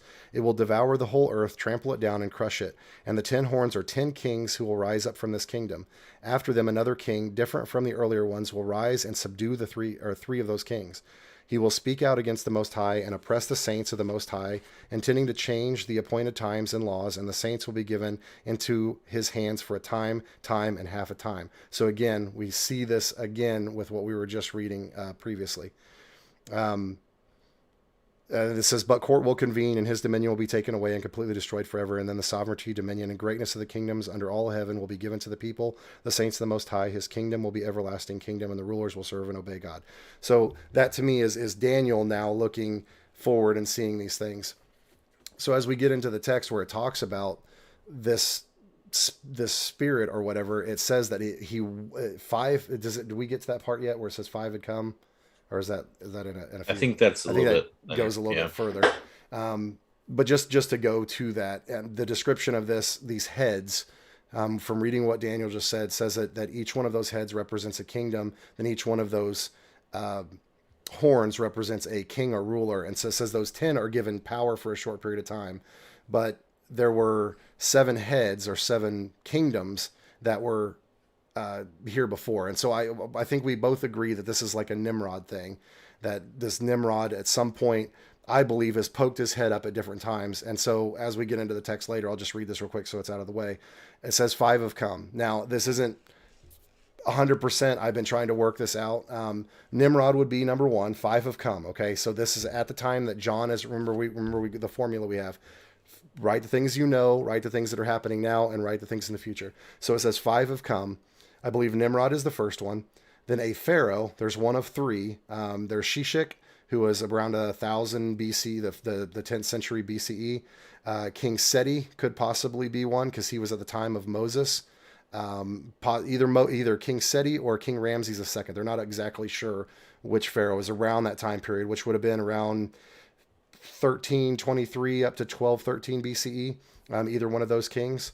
The king of Tyre, which is mentioned by Ezekiel, he ruled from 969 to 936 BC.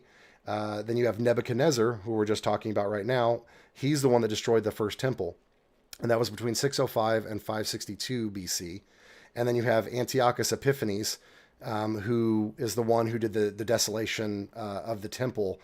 No, I'm sorry, that was Titus. So Antiochus Epiphanes. No, I think you're right. I think it was. Okay, Antiochus. Yeah, he was the one that desolated the temple, and that was the Maccabean revolt, and that was 175 to 164 BC. So those are the 5. Is that the okay? Yeah, gotcha. Those are the 5 that I believe were up to that point. Now, so it says 1 is, and so at the time of John was on Patmos, was sometime between the death, burial, and resurrection of Jesus and around 80 or 90. They think they could kind of fall in 70 BCE or something, around the time of the temple destruction or therefore after. So who was in charge at that time? Well, who ransacked it was in 70 CE was Titus, and Titus becomes the emperor of Rome for another 13 or 14 years after that. So while he was on the island of Patmos, Titus was the one who destroyed the second temple, could have possibly been the one that is. I mean, that's the only other explanation I could find. And then, of course, this says one to come. So I think that lays out at least a pretty good idea of the seven of them throughout time, at the different times these things have popped up. And that's just kind of what I see for that one. Now, the interesting thing that we pointed out, which was that the second beast had two horns. So if each one of the horns represents a ruler, we always view the false prophet spirit or the second beast as being like this pope figure or something like that. And I've actually heard people say that there's a white pope and a dark pope, and this is but that's neither here nor there. That could be a possibility. It could not. It could be somebody completely different.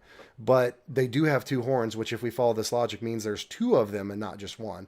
And so I think that one of them is a man created out of the dust of the earth, while he creates the golem or image or whatever out of, they say it could be many different things. It could either be a bust or an image, like a picture, or I've seen people even say AI. I mean, there's a whole lot of things that this could represent, but I think those represent the two horns, and it's the combination of that two is what the feet, that last kingdom is based on, is those two beast systems merged together that are hit by that rock in the last time. So that's kind of my overview of that. Okay. All right. I will say I'll start out kind of like my understanding with jumping the first five, and then realizing that this is okay. This beast that came up out of the sea, this is going back in time again, back to what before what we've already read. Because we get this in that 42 months, that that 3.5 years, he's not actually hurting those two witnesses, right? He's just speaking, like you said, this is like somebody else that, that's like you have your God side and your enemy side. So he's speaking blasphemies while they're, trying to prophesy. So, but he can't hurt them yet. So this is speaking of that same time frame. Yeah. I see it as that. And so this is we're getting this description of him, after, I see this mention of him having a mortal wound, to at least one of the heads. If it's not, something that, when you're talking about it was mortally wounded, that would imply to me that in some way, shape, or form he couldn't continue like he was, and so something had to intervene. So we'll come back and touch on that. And so then this is where we get that verse 7 is where we get that idea that he was given authority to wage war against the saints and to conquer them. And obviously it's not talking about the two witnesses here, but over other people who were maybe in that, kind of going back to what we were talking about earlier, in that funnel, of the seven churches. Sure. As people were being tested, it said, hey, some of you guys are going to prison, some of you guys are losing your heads.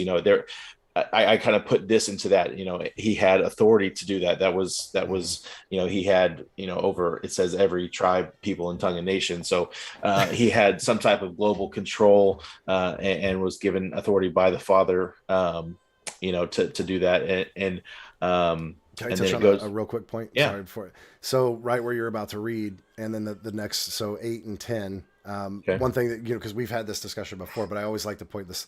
So all those whose names have not been written from the foundation of the world, so like some of there's bad translations of this that say that though he who was at the foundation of earth, but this is like in the literal translation, it says their names were written from the foundation of the earth, were written in this book that belongs to the Lamb.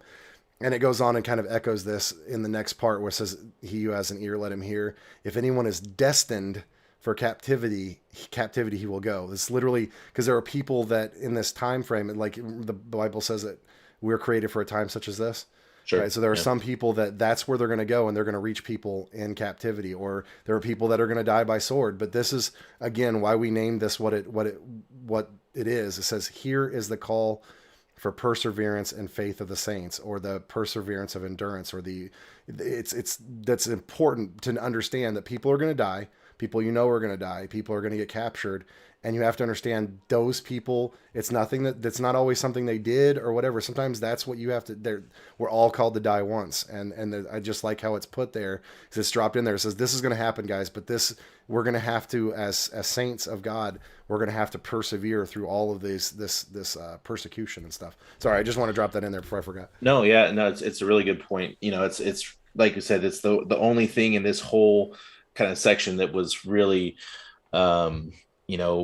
really blatantly mentioned twice, just in this specific block of what we're reading tonight.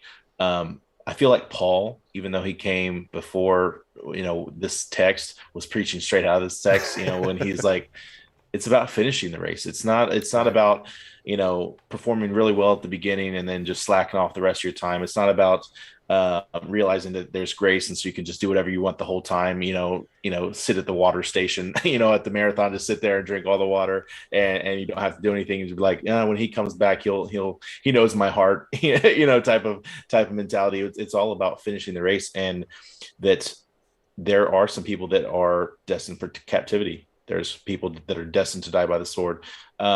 That does not nullify the promises that we have in Christ. It doesn't nullify the promise of the resurrection, and that blessed are the people that take part in the first resurrection. So regardless of what you're destined to be facing, all that still applies. And so Amen. It goes back to a question I think Edward had earlier on in the chat, talking about the two witnesses. I was going to read that real quick. Sure, it said, absolutely. These two witnesses covered in sackcloth, they have to know their fate, right? So obviously they do not love their lives unto death. And the question is it wrong to assume that they have better faith than us right now? I think that they have matured faith. And what I mean by that is that they understand kind of what I just said, and that regardless of how everything shakes out here in the physical realm, their promise, they are fully secure in their promise that we were given, and they're fully trusting in the redemption powers that Yeshua has as our high priest. And so that's what I would say it would answer that question in my mind, is that it's not about greater faith or more faith than we have right now. It's matured faith. They've been to the end, right? They've been all the way there, and they've gone all the way up to that point of saying, hey, I know that no matter what happens, if the, I don't see the two witnesses as Enoch and Elijah as a lot of people do. But if it is two specific, individuals, I have a pretty good feeling that they know the end of the story, just like we do. Right. So, if they got the tap on their shoulder to say, hey, this is what we were put here for. We entered the kingdom for such a time as this. That's exactly what they're going to do, and have a mature faith, because the Father truly does know their heart. That's why they got the tap to begin with. Right. So, I think too, to add on to that, even if it's not our generation, if it is our generation, right? Think of how much faith God has built, though. Like, a lot of us came from broken Christianity, and he's shown us Torah observance. He's shown us a relationship. He's walked us through countless numbers of trials and tribulations, right? I think that the understanding that, the narrow is the pathway, and when you understand the root word of that is tribulation, it's like squeezing between a rock and a hard place. Every one of us who has true faith and is filled with the Holy Spirit, if I ask you what tribulation you had to go through, you should have a story for that. You're going to, right? I always question the people that say, no, everything's been great. I'm a pastor for a church, and my dad was a pastor, and I married my wife in high school, and I'm like, okay, well, if you haven't had tribulation yet, it's coming. But you got to think too, though, that our generations that are following after us, right? We were raised up in a spirit. In this generation, right? First century Christians had truth, and then they got spirit, and then the spirit kind of got stripped away. Truth got stripped away. They got truth back. Suppressed. Right now. So now we're through this last 100 years of Christianity, where we're getting spirit back, so that people were starting to evolve themselves in praise and worship and the spirit and stuff like that, but they were lacking a lot of truth. A lot of stuff was hid from them. It was lost. Now our generation is moving into spirit and truth. Now we're getting truth back. We're following the observance of Torah. We're understanding biblical cosmology. We're understanding the Nephilim, extra biblical texts that have been hidden from us. So our generations after us will not have that faulty beginning. Now they're going to be raised in spirit and truth, so they don't have to fight through all of the crap that we had to, sorry for the word, but we have to fight through. They're born into it, and they're going to start that relationship earlier, and God's going to be working in their lives at a sooner point. So all the stuff that like I didn't start until I was in my 30s. I know God was there and I saw things, but my real walk didn't start until my 30s. I hope and pray that my kids start when they're 8, 9, 10, 11 years old, and they can move forward from there rather than having to wait another 15 or 20 years. So I think it's really about God. God has this all planned out, and I think it's about the generations, and he's building up for this fulfillment of the Gentiles, and he has this purpose of while the earth is, the world's population is downwardly spiraling, he's building up his remnant. And he has a position, and he knows each and every person who's going to be involved in it, and he's built them specifically for that time. So yes, I think we should be envious of it. It should be something we strive for, because we don't know if it's our generation or our children's or our grandchildren.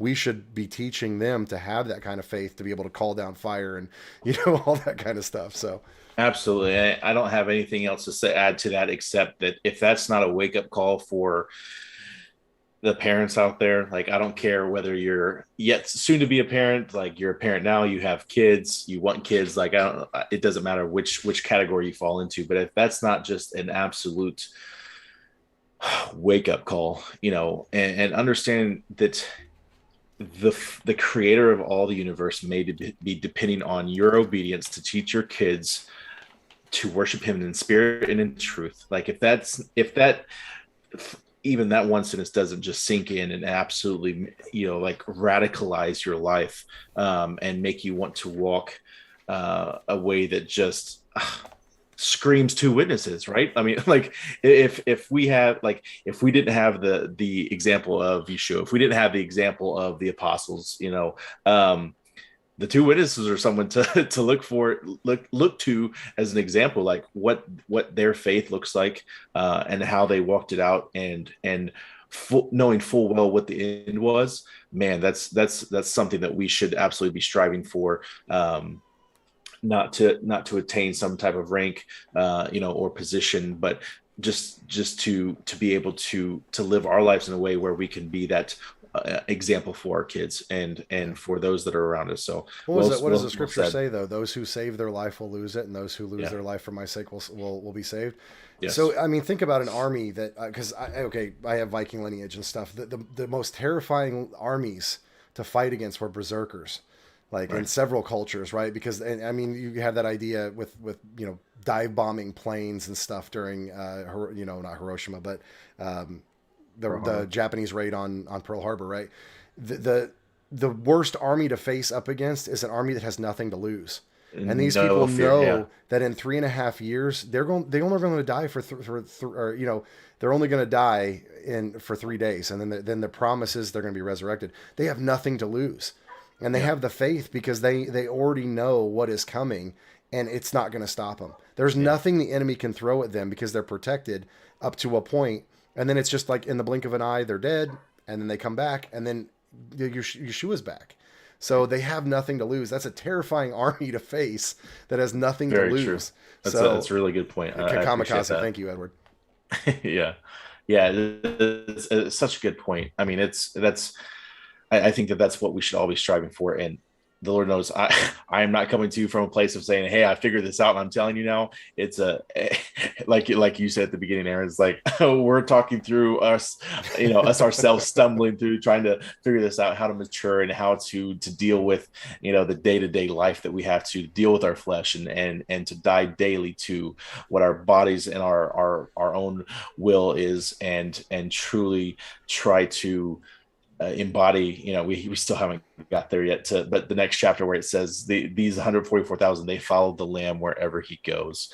And that to me is echad, one in mind, will, and action. Right. And so that's, man, I don't know. I think the two witnesses echo that, that passage, in the New Testament where it talks about when 2 or 3 of you are gathered in my name, anything that you guys, if it's in the will of the Father, anything that you pray for will come. I mean, that you're going to have this, whether it be 2 witnesses or 144,000 or a mass horde of remnant, regardless, they're going to be, like you said, a cod. They're going to be in one one mentality, the will of the Father to do these things. And so if the secular world can do it, how much more and more so and amplified would it be if a group of Christians, believers, with the full endowment of the Holy Spirit, being able to call out plagues and stuff like that? How much power? I mean, can you imagine the first time they did that? Like, they're like, okay, guys, if we all just pray together, stones are going to fall out of the sky. And then they do it, and they're like, oh, we got God on our side, guys. Like, it'll be, right. Then after the first time it happens. Yeah, they start quoting that, man, if God is for us, who could be against us, right? Right. Yeah. Awesome. That was really good. Really, a lot of good stuff. We could probably just sit here and talk on that same vein the rest of the night. Like, right. Oh my gosh, like for the next hour we could probably do that. But to try and get through some of this, I think it's. Do you have some stuff that you wanted to put in there, or they? Yeah, so the reels. I mean, I didn't create a presentation for tonight because I didn't want to try to get into this whole long thing. I'll try to give the Reader's Digest version. Because you had some cool things about some of the beasts and Nurgle and stuff like that I really want to get out there. Yeah, I'm gonna show a few of those pictures. But I think that the best way for me to I'll frame it like this. I believe that the beast. Oh, okay. Let me start. I believe the dragon. It's clearly established that that's the adversary, Satan, right? The devil. He's named. We see that he's the one that gives his authority to the beast, right? And that's why the beast shows up with the same 10 horns and 7 heads like the dragon, right? Oh, and the one that the harlot rides on has the same echo. Exactly. And so it's really clear to me that that's that's Satan. And so the first beast, like we kind of already started, like this Nimrod 2.0 character, I believe he was resurrected by his counterpart, the false prophet, the second beast. I think that he has multiple names. I'll hit that in a second where I think that person truly is. And so I think I can go through. Let me see if I can get these pictures here real quick. Sorry, I didn't mean to spring it on you. No, I just wanted you to put it in there because you had some good stuff. I have them up, so I'm just going to get rid of some of the other ones that didn't belong here real quick so I can make it look halfway presentable. So the first name that I don't know, some of you guys may not even be familiar with, is a character called Nurgle.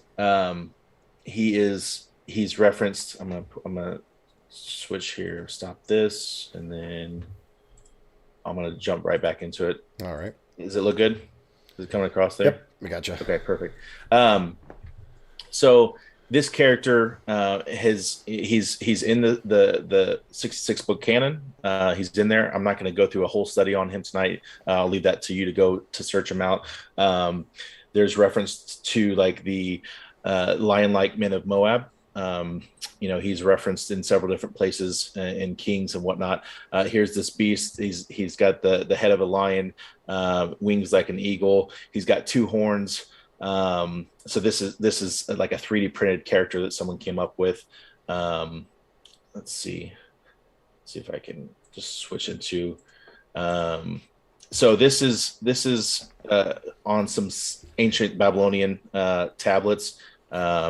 You have several different depictions here of this guy having scorpions hang out with him. And over here you have some of the scorpion shoulders. I don't know if you guys remember last week, we kind of looked at some of those, like the locust army, and some of the descriptions that they had. They had scorpions tails and they had power to sting and whatnot. And so you have this character that was associated with those, and he was the ruler of those characters. Some other depictions, the Hebrews knew him as the dunghill rooster. And so there's these hybrid chicken legs, scorpion tails, wings, face like men, and so some pretty interesting, correlation there. If anybody's ever studied, some of the the more well-known pantheon of gods, you have Hades over here in the Greek, who was the god of the underworld, who had the three-headed dog Cerberus. He was in Harry Potter, like several different places that nod towards this. This is the same character over here. He's got the three-headed Cerberus. And so this is just, a different, just like Nimrod, he had different names like Osiris, Apollo, Apollyon, Gilgamesh, and several different others that we've known him as through the ages. This is his counterpart, Hermes.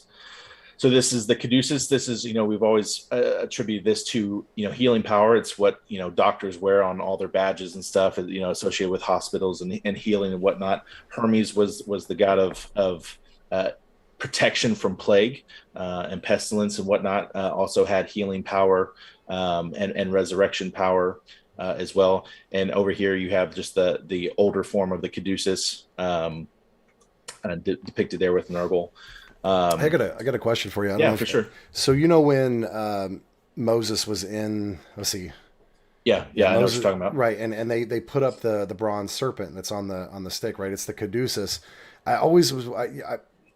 So you're right. It's Hermes. This protection against plagues and pestilence that protected them. Whoever looked upon it, the snakes, the venom and stuff didn't hurt them. I always wondered, why was, and we see later on in, I think it was David's time, where people were still out there from the time of Moses worshiping this thing as a deity.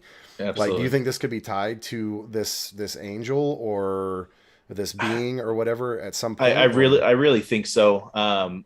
Because we know how much the occult tries to mimic and to copycat truth in so much they can't.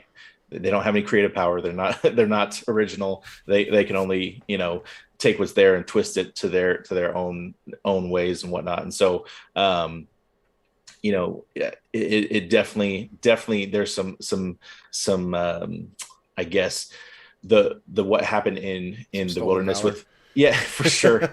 There was definitely a nod in the case of Moses towards the Messiah and what he was going to be doing, and he was going to be lifted up for everyone to look at, and because of that was going to be, there was redemption going to come from that, right? And then from that time, all the way fast forward, you have people, taking that same thing and applying it to their own gods that they had already been worshiping this whole time, and say, oh well, Hermes, or Nergal is the guy that's protects us from plague. I'm just going to take, what everyone else is doing, to represent that and kind of paste that on him. That's why, you have so many different of the different named pantheon gods that just have like those cherry picked attributes and whatnot. So I always thought it would be interesting. I think it was one of the last episodes of The Chosen where they kind of talked about this. Like the first scene of it was like Moses in like fashioning this thing.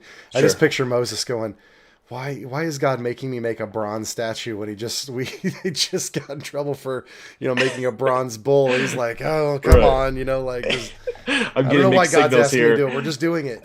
Yeah, I'm getting mixed signals, God. That's funny. So let's see. This is a 21st century artist depiction. Someone commissioned this guy to paint Nergal based on nothing but the descriptions from ancient Sumerian text, the different, like he was mentioned in the Epic of Gilgamesh, he was mentioned in the Moabite stone, which is another thing that I would definitely recommend checking out if you haven't. It both confirms biblical history in the Book of Kings, both with like several different lineages of kings of Israel, as well as some of the other kings of the area. So you have this lion face, a lion's mane. He's got these wings. He's a giant. These are human-sized skulls here, and then this is him. So he's obviously bigger than life. And he's got this scorpion tail again. So some definite consistent depictions of this guy coming through, through all of time, all the way back to when he was incepted. So Edward says it looks like Dwayne Johnson in the Scorpion King, except that's actually painted better than the CGI in the Scorpion King. Right. It was awful. Yeah, it's funny. It's funny. This is some other some more demonstrations of the those scorpion soldiers that they found on several different tablets from that area. And this is the Caduceus. This is a wine company, and it has a little homage to Hermes here. It says the staff of God Hermes, the herald of the gods, temporality and transformation, eloquence and change, I think. So it's got the flower of light, the 353, heavy occult imagery there, the Caduceus. And then you've got this person here, Anubis, which is this guy. I'm sure most people who've at least looked at, the Egyptology, and we know who Osiris was, that he was Nimrod. Anubis was Nergal. So we know that Osiris was Nimrod and Gilgamesh, all that stuff. Anubis was his right-hand man character. Anubis is the one who resurrected him from the dead. Anubis was so good at resurrection, according to their history and whatnot, what they believed, that they had to tell him to quit doing it because he was so good at bringing people back from the dead.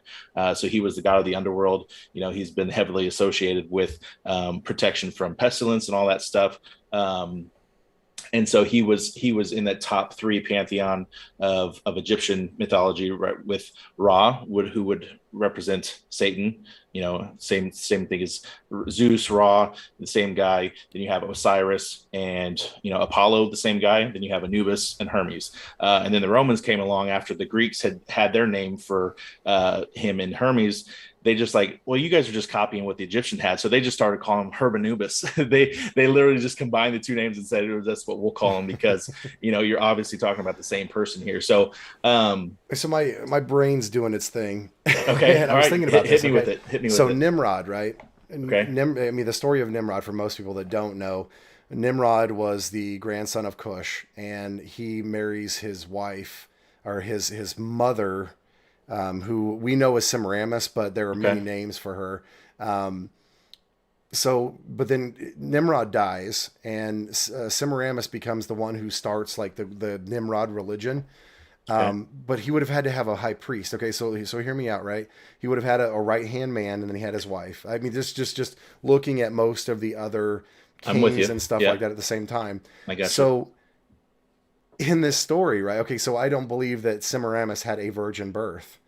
Okay, so the story is that Nimrod dies. Semiramis becomes Nimrod. Supposedly, he goes up into the heavens and he becomes this deity. Semiramis gets pregnant by a virgin birth, right? We know the enemy doesn't create anything new. Right? This was prophesied from the beginning of time, but she has a virgin, or a immaculate conception. We'll put it that way. Not really a virgin birth, but she has an immaculate conception because her husband is now dead, and she has Tammuz. So my question, my theory in this, right? Okay, so if Nimrod became a Gibborim, and it says in some of the extra biblical texts that any of the women who slept with these Nephilim became sirens, which would make Semiramis a siren, which wouldn't that kind of play the same route if she slept with someone else, right? With this kind of, passing of the demonic, whatever we call it, the demonic buck. You pass the buck, but it's so what if the priest, his right hand man, was the one that got her pregnant, because it was not inspired by God, so it was not an immaculate conception. So somebody impregnated her, and knowing the occult like this, they always did sexual rituals all the way back. So that's nothing new under the sun. This is where we get our inspiration, where the occult gets its inspiration, comes all the way back. That's why it's called the Babylon working, right? Yeah, in the modern occult. So what if she's with this high priest, and then this is where Tammuz actually comes from, and now he becomes a Nephilim-esque kind of being as well, and this is where we get this right-hand man in this scenario. I was just my brain working. I can see it because there's a term called apotropaic magic, which was like the magic that's Babylon used. It all came from Babylon, but then definitely was brought back in resurgence with Egypt and some of the other Sumerian cultures around that area. And it was like amulet magic. Okay. And so you have the Ankh, okay, the resurrection type of thing that would be like considered a certain type of amulet there's several other ones that have like these, the resurrection stone. Like, I don't know if anybody's familiar, but like in 2003, when we went into Iraq and the Iraqi museum got, looted and everything. Yeah. Stole stuff from that was about Gilgamesh, and all the stuff that was missing at the end of the day when everything it brought back was all apotropaic magic amulets that had to do with resurrection and the afterlife, all pointing back to Osiris / Gilgamesh, and then the reports that they actually found Gilgamesh's tomb, with some, a larger than life person in there, that was well preserved. And I always find it funny where that thing where Jesus says, if they go out into the desert, say here I am, and say here I am, and if they go, so because they also found Osiris's tomb just outside of the three pyramids. It's actually underground by about, there was like 3 layers of tombs they had to go through before they found it. And they open it up and it's full of black goo. Yeah. And people were like wanting to drink it. Like, seriously, they were like, like, what is wrong with you people? But it was empty, but it was full of black goo. So it's interesting that they're finding these tombs and they were actually looking for them. Like, there's something going on. Like they're trying to bring, this Gilgamesh, / Osiris / Nimrod figure back to life with cloning or whatever they're trying to do. Yeah, it's really interesting, and just something just hit me. I know you and I have had some conversation. I won't go into too much detail, but like we talked about the so Anubis was I think one of his actual titles was the curator of embalming. Okay, so like ancient Egypt, perfected the art of embalming to preserve a body well enough so that it could be resurrected, right? That's where that comes from. I've had a conversation about, whether we see less resurrection, because of embalming, because of embalming and there not being the blood and all that stuff. I think that even after this study, it gave so much more credence to that type of theory that the reason why maybe the breath, like the ruach or the nefesh or whatever that's given to man is in, and it says the life is in the blood. But if you take all that out, could a spirit still, I mean, we see that with the teraphim, the idea of the skull and a spirit residing in that. Was that the whole purpose? So like it almost creates that golem, right? Like if it takes all that out there, now it's just a perfectly preserved golem that's ready for a new software to be downloaded to it. And it just takes that form. So that's what I see Osiris as. He has, that's the purpose of all that in the first place, was they were trying to become a Nephilim so that they could come back into their body and reanimate their body, because it's the only way they would have, because they would have known that if you didn't go that route, then you would go to Sheol and await judgment. So if you became a Nefesh, and then you could squeeze yourself back into this, stiff, zombie mummy. Yeah. We always get that idea of a mummy throughout all of history as the tomb's being cursed. That's not good. And then if they reanimated, they're not good either. So like, it's not like they come back and they're like your best friend. They're coming back as like some kind of all of the lore and everything about a curse and all this other stuff. It doesn't sound good. Yeah. Yeah. So, I mean, it requires some study looking at and the connection between all those. I think that, so in Revelation 9, the part where we looked at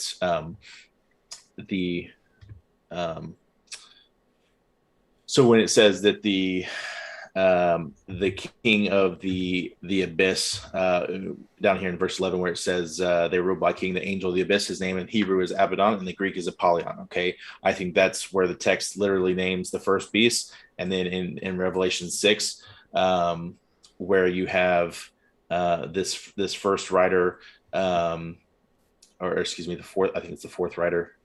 The fourth seal, and I saw a pale green horse, and the rider's name was Death, or Abaddon, or Apollyon, all mean destruction or death.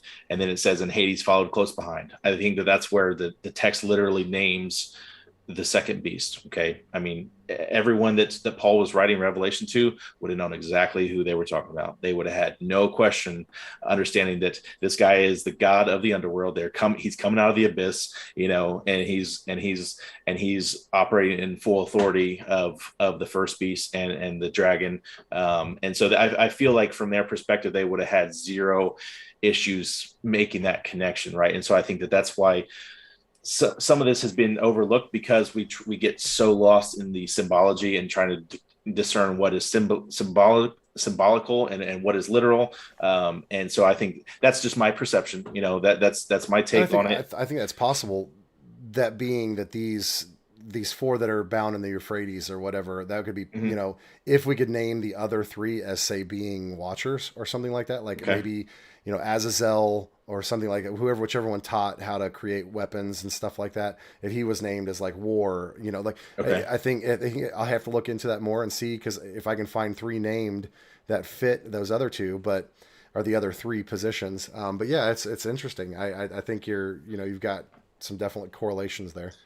Yeah, and it's just still a struggle for me, because I don't necessarily the four writers that are in Revelation 6 there, I just don't necessarily attribute them to. I more attribute those, and it's one of the things that I kind of see from your perspective on that. Those are the could be the four living creatures that are around the throne. That those are the ones that are held back, and they say, the angel says, don't harm anybody until we've sealed all the people of God, and then go out. And then they had the and that's another cool thing in the Apocalypse of Abraham. It gives like some really cool description on those four beasts. It says they were jealous, and Jael had to go to and like turn them and face them all away from each other, because they would, I think in the text it says, like threatening each other, and they were getting angry at each other because they were so jealous of the Most High.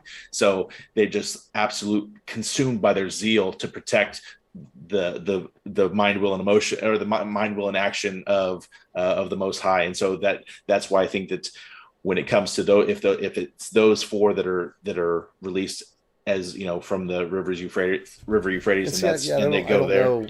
I don't know, like, because when we talked about this before, like my perspective is you have those four, but I have to look at it again, because I remember it says come, but I don't know if it's, because I think it says it four times, so it's not John going to it four times. I think they're calling something forward. So again, it could still functionally be the same thing, right? They're calling them up. It doesn't say it calls them into heaven, but they're calling them forward so that he can see them. So if each one of those four living ones is calling up, and it could very well represent what you're saying. Yeah. The one thing that I have an issue with, and again, this can be explained away, is that there is no specific wording that says that those four horsemen are thrown into the lake of fire with the false prophet and all of those things, or that the locust armies or Abaddon are either. So, but if Abaddon is Nimrod and Nimrod is the false prophet, then that one gets thrown into the fire, right? Or is the Antichrist.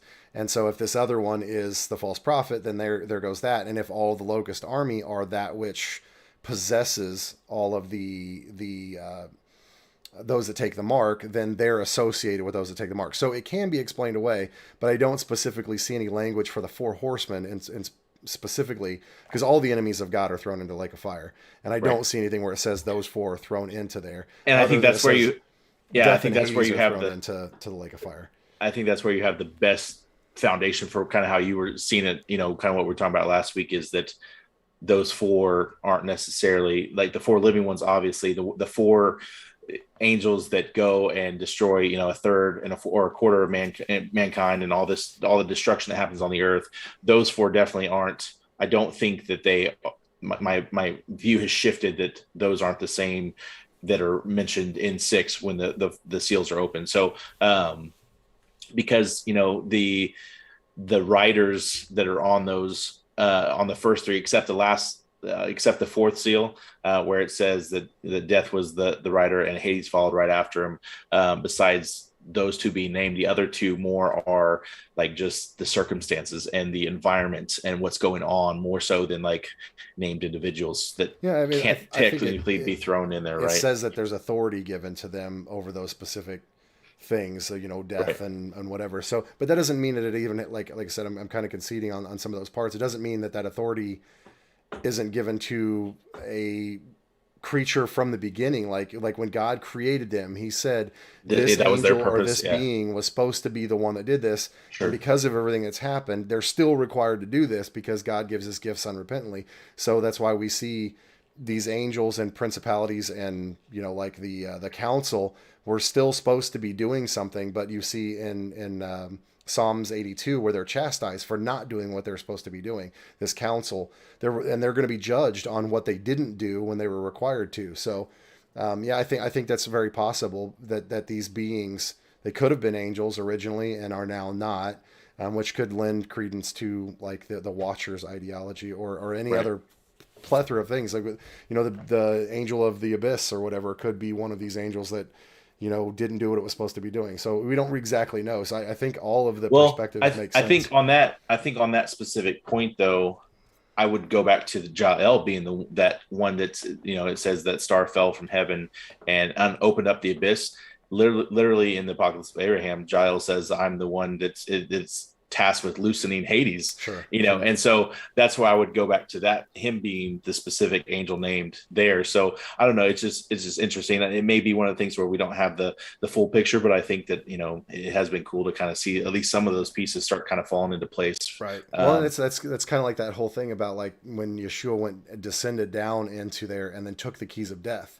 Right. Or the power and the authority of those, handed them off to Jael and said, "Hey, now you have the ability to do what you were created to do." Right. Which you're going to go unlock this and open it back up. So I mean, it's like he went and took it because somebody else had the power and authority. How they got it, I mean, was that what they were set up for? And then all of a sudden they're not doing what they're supposed to be doing. So now this is one of the many plethora of things that Jesus did during his death, burial, and resurrection was to take that back and say, okay, you no longer have power over this. Now I have to allocate this out to these other angels, or that's the way who actually was obedient and hadn't left their first estate, kind of thing. Yeah, for sure. Yeah. So, so we got. You want to run? What was 14? Do you want to run through? Because we're probably not going to make it to 15 before we can do questions. Yeah. The last thing I wanted to hit on 13 real quick, and you touched on it just briefly. The second beast, here in verse 13, it says that he performed great signs to cause even fire to come down to earth in the presence of the people. You mentioned earlier, like Anubis, Hermes, Nergal, this second beast character would have been like the high priest, right? Sure. Right hand man, like the priest of Baal. Well, yeah, I mean that exactly, like where you have Elijah operating as the leader of the remnant. At that point in time, he said there was only 7,000 people that hadn't bowed their knee to Baal. So he's operating not necessarily as like the high Levitical priest, but like as the prophet that's doing what's supposed to happen. And so, I mean, and how many times have you heard an atheist say, "Man, if I just saw a sign from God, like send some fire down here, I'll believe." The enemy heard those atheists is like, I can do just that, right. Whether it's as a counter to what, because I mean, almost is countering exactly what the two witnesses were doing.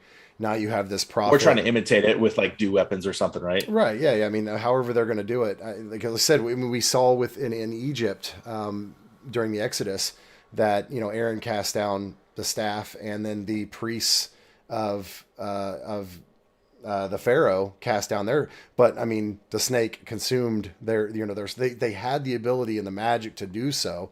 Right. So I think though that as we've progressed, though, the enemy has inspired people, and through just man's inspiration, we have created the weapons like God killer, stuff that we're trying to. Like I said, I think we're all being set up with like the whole alien thing is like, it's not to take on aliens, it's to take on God when he returns. Yeah, that's absolutely. What the world is terrified of that.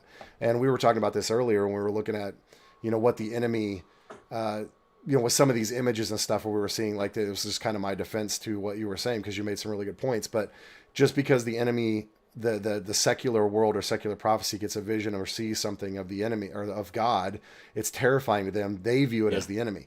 And so we kind of see this as like with Avengers and the new Eternals movie and many secular movies where the character that would be like God, like say Thanos, who has the ability to wipe out half of existence, he's portrayed as the enemy, while all the, the Satan-esque characters or the fallen or watcher type characters are the ones that are helping humanity. Right. And we see this all throughout Luciferianism, throughout modern secular religions, it's always the creator God is the bad guy and all of his people are the bad guys, and then it's Lucifer, the fallen angels, the whatever, they're the good guys. So that's why the way I kind of view some of this stuff too. But I think you're making really good points on the way that you view it. I'll have to reevaluate some of that stuff. But again, yeah, it looks awesome. So go ahead with your point. I didn't mean to cut you off. No, you're good. Do you have any specific thoughts, while you were still on the topic of the image of the beast? I know that's a big part of it. maybe we might not go super deep into it, but did you have any like highlights on? I think it could be a plethora of things. So like from the perspective of like understanding, for those that don't know what the Golem of Prague is, there was a Kabbalistic rabbi that during, I think it was World War One, maybe World War Two, I think it's World War One. He fashioned and formed a golem out of clay. Okay, this is where I get this idea, this clay thing. And then he put the sacred name of God on it, and it imbued it with a power that it came to life, and it literally protected the city of Prague. This is in Prague's lore or whatever, and they know who the rabbi was and everything. It's all been documented. But this thing wandered around and protected the city from the advancing troops that were coming in. But then it started to degrade, or something happened to it, and it started turning evil. And it started terrorizing Prague. And so the guy had to run up and wipe the name off the head of it, and then it turned back into a pile of clay. So that's just kind of the gist it's been a long time since I read it. But so in that kind of story, we get this idea of what could be this they had the ability through Kabbalist Judaism, right, to create a golem-esque being. So that's what this reminds me of. But again, I've seen some very telling arguments from like Geordie Rose and stuff like that, where we're talking about this D-Wave computer and AI technology. This image doesn't really describe, and when you click on the word, in the Greek, it gives us anything from a bust to a picture to a reflection. It could be a plethora of things, and it could even be a TV screen with an AI behind it. We don't know, but that's kind of where I view it at. What do you see? So because of where I'm coming from, who the first beast is, who the second beast is, I go back to, Zeus had an automaton guarding his palace called Talos, right? So that same person would be, if anybody's seen like the Day the Earth Stood Still with Keanu Reeves, it was Klaatu was like the main alien guy, and then he had Gort, which was like the giant automaton, big laser coming out of his head that was going to destroy everything if they didn't start get their act together. It's been stylized in, right, the Iron Giant, like, from that we've all seen, this AI automaton all the way back to anime and stuff that came from Laputa and stuff. One of the biggest, baddest villains in Marvel was, that creation of Tony Stark's. So that and then the one that came in the Thor movie, right? That came from Odin's. It's the same. Yeah. That's literally Talos. It's literally a representation of Talos. Was this automaton that it was an AI, an AI controlled image that was. Is it really AI, or is it spirit controlled? However you want to determine it. Like I look at AI, like the AI thing is like the whole D-Wave computer, just the way that he totally explains agree. It. You might as well just call it an electronic Ouija board. That's the way that I view it. I'm right there with you. Like Geordie Rose himself said that that the way that they view these things is something from Lovecraft type mythology, that these this beast is coming out of the sea. Who's like the number one picture of that? Cthulhu, right? This, and then you have the whole Pacific Rim thing, right? Then these giant automatons that are like fighting these actual physical beasts. And so it's just all of this layered programming to, because I think what is, it may be an Amos that it says, I don't do anything unless the father says, I don't do anything until I reveal it to my prophets first. Sure. I think the enemy has to abide by the same rules, and that's why we see so much accurate,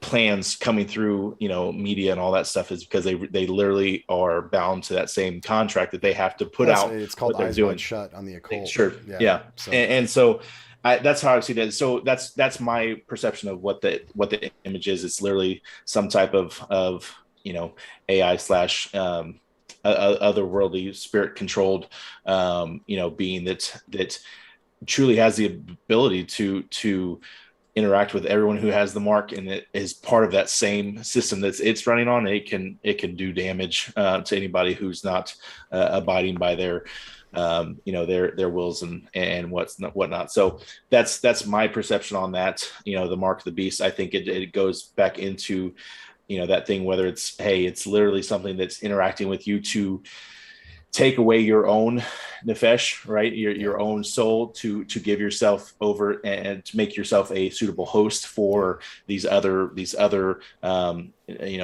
Nephilim demonic spirits that have been released that are needing a host body.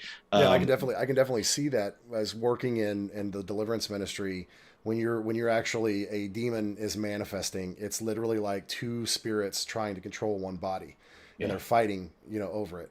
Fighting over that territory, right? The legal and so ground. Yeah. Whatever I think that the mark is because they can't do the exact. So the enemy can't do exactly what God's going to do. So there is two marks.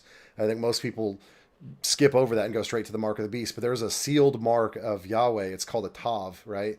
I think in the Paleo Hebrew it looks like an X. So the Paleo Hebrew it would have been an X, like a sideways X or a tilted T, and it's a Tav. And when that changed to more of a doorpost in modern Hebrew, which again this Tav represents the marking of the blood over the doorposts, right? So it's a mark. But the Tav, the X marks the spot. This is Ian and I did and actually Ian built all of this stuff on the X Tech, where he shows the counterfeit through the X and out throughout all of military. Everything was a secret project, has the X tied to it. So it's them stealing the idea of the Tav from God, and it's now being put into this. So that's interesting because of all the stuff that a lot of people have looked into with the project Monarch, the MK stuff. It goes all the way into like the alien spacecraft stuff. It's all the secret weapons, a secret creation, like spaceships and ships and jets. They're always marked with an X. It's always their call sign. The X Files, right? literally, the X-Men. I mean, interesting. Yeah. So it's cool to see, but yeah. So I think whatever it is going to counter. It's supposed to be a direct counter to, this is kind of where we start seeing these mashups where God does something, enemy does something, God does something, enemy does something. And we're kind of seeing this dichotomy between the two in this final battle as we're going forward. Yeah. So do you want to, how big is 14 had quite a bit in it too, though. We might have to say that next week. Yeah, it's the 144,000. Yeah, because there's several things I want to talk about because I see this at the end, the harvest and whatnot. That maybe we should hold on to it for next week because it literally goes into the apocalypse of Abraham, like almost word for word, like what right. what he's supposed to be doing, what he sees happening and whatnot. And so yeah, just cool. Yeah, cool. we got like 12 minutes left. We'll kind of talk about a few things. There was. I saw the question was that Edward was asking about Revelation 13:13. Is that the one you were seeing? Yeah, and he said that was this right after the two witnesses, and I think we see that because it talks about that time period where they can't do anything to these people, and then all of a sudden now they have the ability to. I definitely think it's a counter. If 13 with the second beast is performing, I think he's countering what's happening where they're at. So, while they're doing it, and mind you guys that this is something that we skipped over when we were talking about those two witnesses, but it says that when they die, that every people of all tongues, nations, whatever can see this. This can only have happened after one particular point in history, and that's the advent of the internet, where you could have people watching a specific thing happening in Jerusalem all over the country. Doesn't matter your nationality, doesn't matter what tongue you speak. They're going to be broadcasting these people dead. So all of this stuff is going to be televised, right? This is my biggest counter to everybody's all worried about, these no power and, these wiping out of the whole grids and everything. Well, how are you going to watch TV with no power? Because this literally talks about the two witnesses being seen by everybody. So unless they, broadcast it into your brain, they have to watch it on something. So interesting. Yeah. Well, I mean, okay. So the only thing I would say that not really contrary, but the only other thing I see to that though, we have this neural net type of technology that they're trying to put out there, and just some type of connectivity to each person that may not require. Yeah, we got Meta or whatever it's coming. Oh my gosh! You're gonna watch all this from your custom built. Literally, it's gonna be on the back of your eyelids. Ready Player One. You're gonna see this great. Yeah, that's the part. that's the part that it may be where like, Well, that's what okay, I mean, mind 'cause you, I said after the invention of the internet, not the yeah, TV. yeah. So And so I mean that's kind of how I see that at this point, because that's at the end of that 3.5 year period. It's right before the seventh trumpet, which is when we know that he's coming back and start setting things right. So they've only got, in my opinion, they've only got like a week after the resurrection until that there's not a whole lot of anything left here. And so he's extremely short on time. So I think that the mark could be.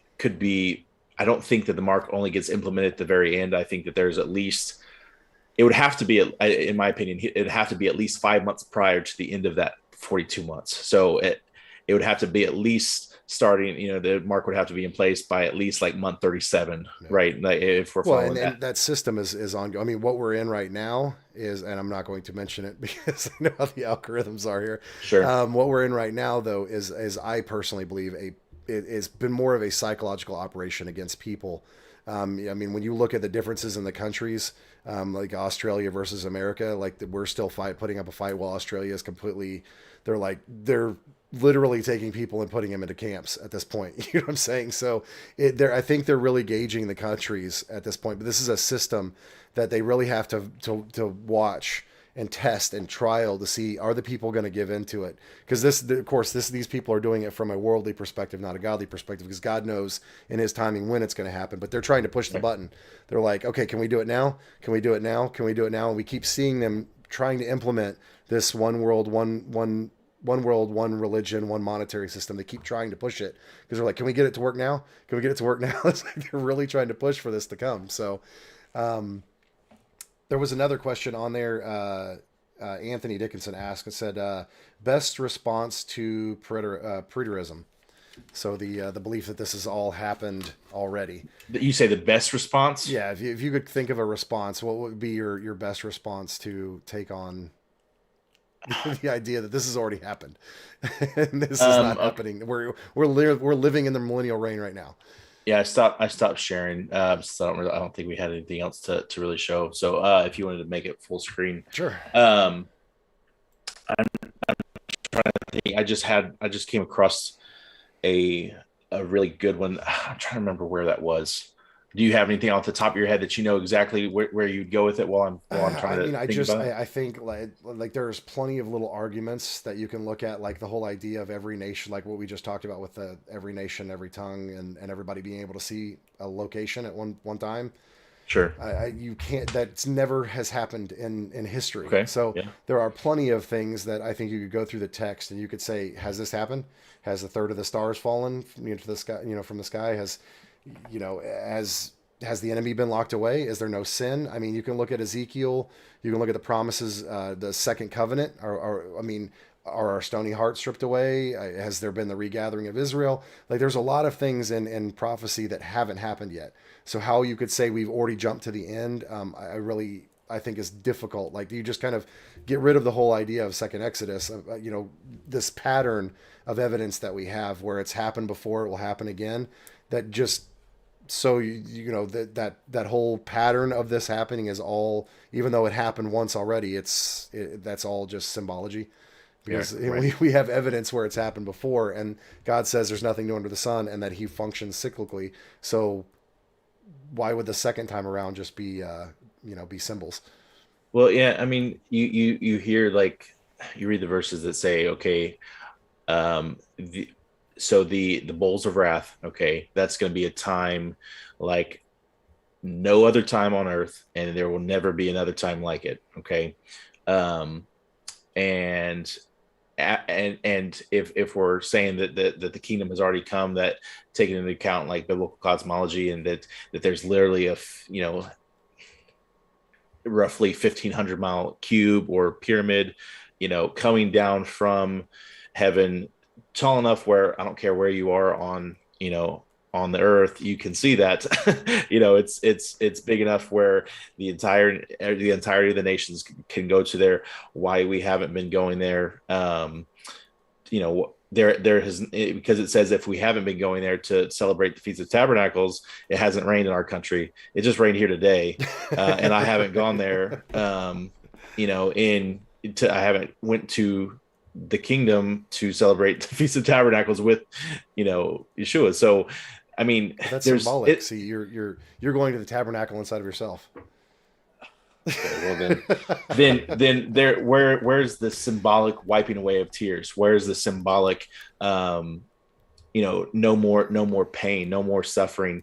Where's the symbolic lions or wolves laying down with the lamb, and children's playing on the adder's den and not being harmed? Where's all that symbology? Yeah. I know Jared Cressman, our brother from Through the Black, he's a very adamant preterist, and I know I've seen some, not Jared specifically, because I don't think I know he claims things and he alludes to things, but I've seen some preterists like try to tap dance around a lot of stuff very eloquently, and then others that are very clumsy about it. But I'm gonna have to see if I can reach out to Jared and see if he wants to come on at some point and kind of talk about where his views are on that exactly, because I don't know how somebody can be Torah observant with the knowledge that we have today about Nephilim, about flat earth, about all this other kind of stuff. And you could look at it and say that all of that stuff has happened already. So right. I think you could have looked at it a couple hundred years ago and said, we're living in a perfect time, and all the things that happened to the Jews and the first century Christians could echo this, even up to Nazi Germany and whatnot. But I think when you're looking at all the stuff that we have today, with all the information we have and all the documentation we have, it's really hard to look at it and say, well, yeah, no, it's all happened already. Right. and for me, like, it's one of those things, like, I don't mean to make light of it, because there, like, you're just an absolute idiot to believe that. That's not the message that I want to portray, but just my mind. I have a struggle with the rationality of the mental gymnastics from what I see to try and get to that point. I feel like there's just so much that you have to completely ignore, or completely just reinterpret all of it put together to get to that point where you could even have an inkling of that. And I know they have a few specific points that they like to lean on, and I think a lot of them with the advent of this, like the Tartaria and mud floods and all that stuff, like that people have gone on a quest for truth, and they didn't know when to stop, and so they just kept swallowing everything, full bite-size, mouthfuls of garbage, and having that perspective now has they've tried to say, if this is true, then I have to change my theology to fit this belief about what's modern history. So they're trying to play that mental gymnastics games of making the two coincide, because it's not rational. They don't go together otherwise. I think it's the really easy way to look at, because you could take a couple of passages and say, well, when Jesus said this generation won't pass away until these things are complete, and saying, well, he's talking to them. Well, he was talking to and about the end times generation, but he was speaking to a crowd of people. It's much like, when the first Enoch, when he says, this is, you guys can read this, but it's not for you. This is for a far distant generation. So I think Jesus very well understood the people that he was talking to. But I think it's the easy way out to say, I don't understand the symbology. And I don't understand what these things mean. So I think that's the easy way to kind of look at it and say, well, I can't explain this in the physical. So the only thing I can say is it's symbology. So I can say that once this stuff all kicks off, you won't be able to say that anymore.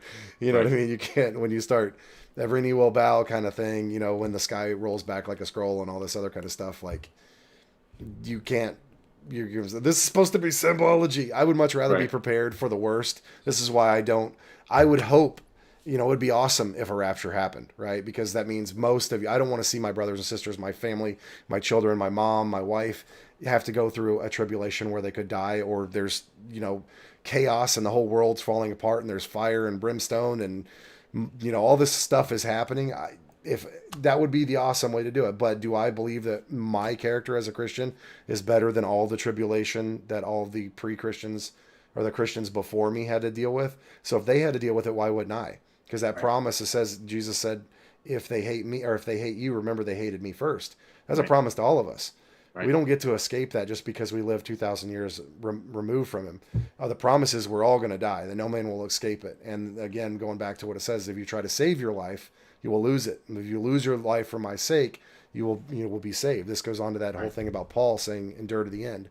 So, I there's a lot of things that I wish would happen, but I would much rather be prepared for the worst and then hope that the best happens, kind of thing, rather than be unprepared.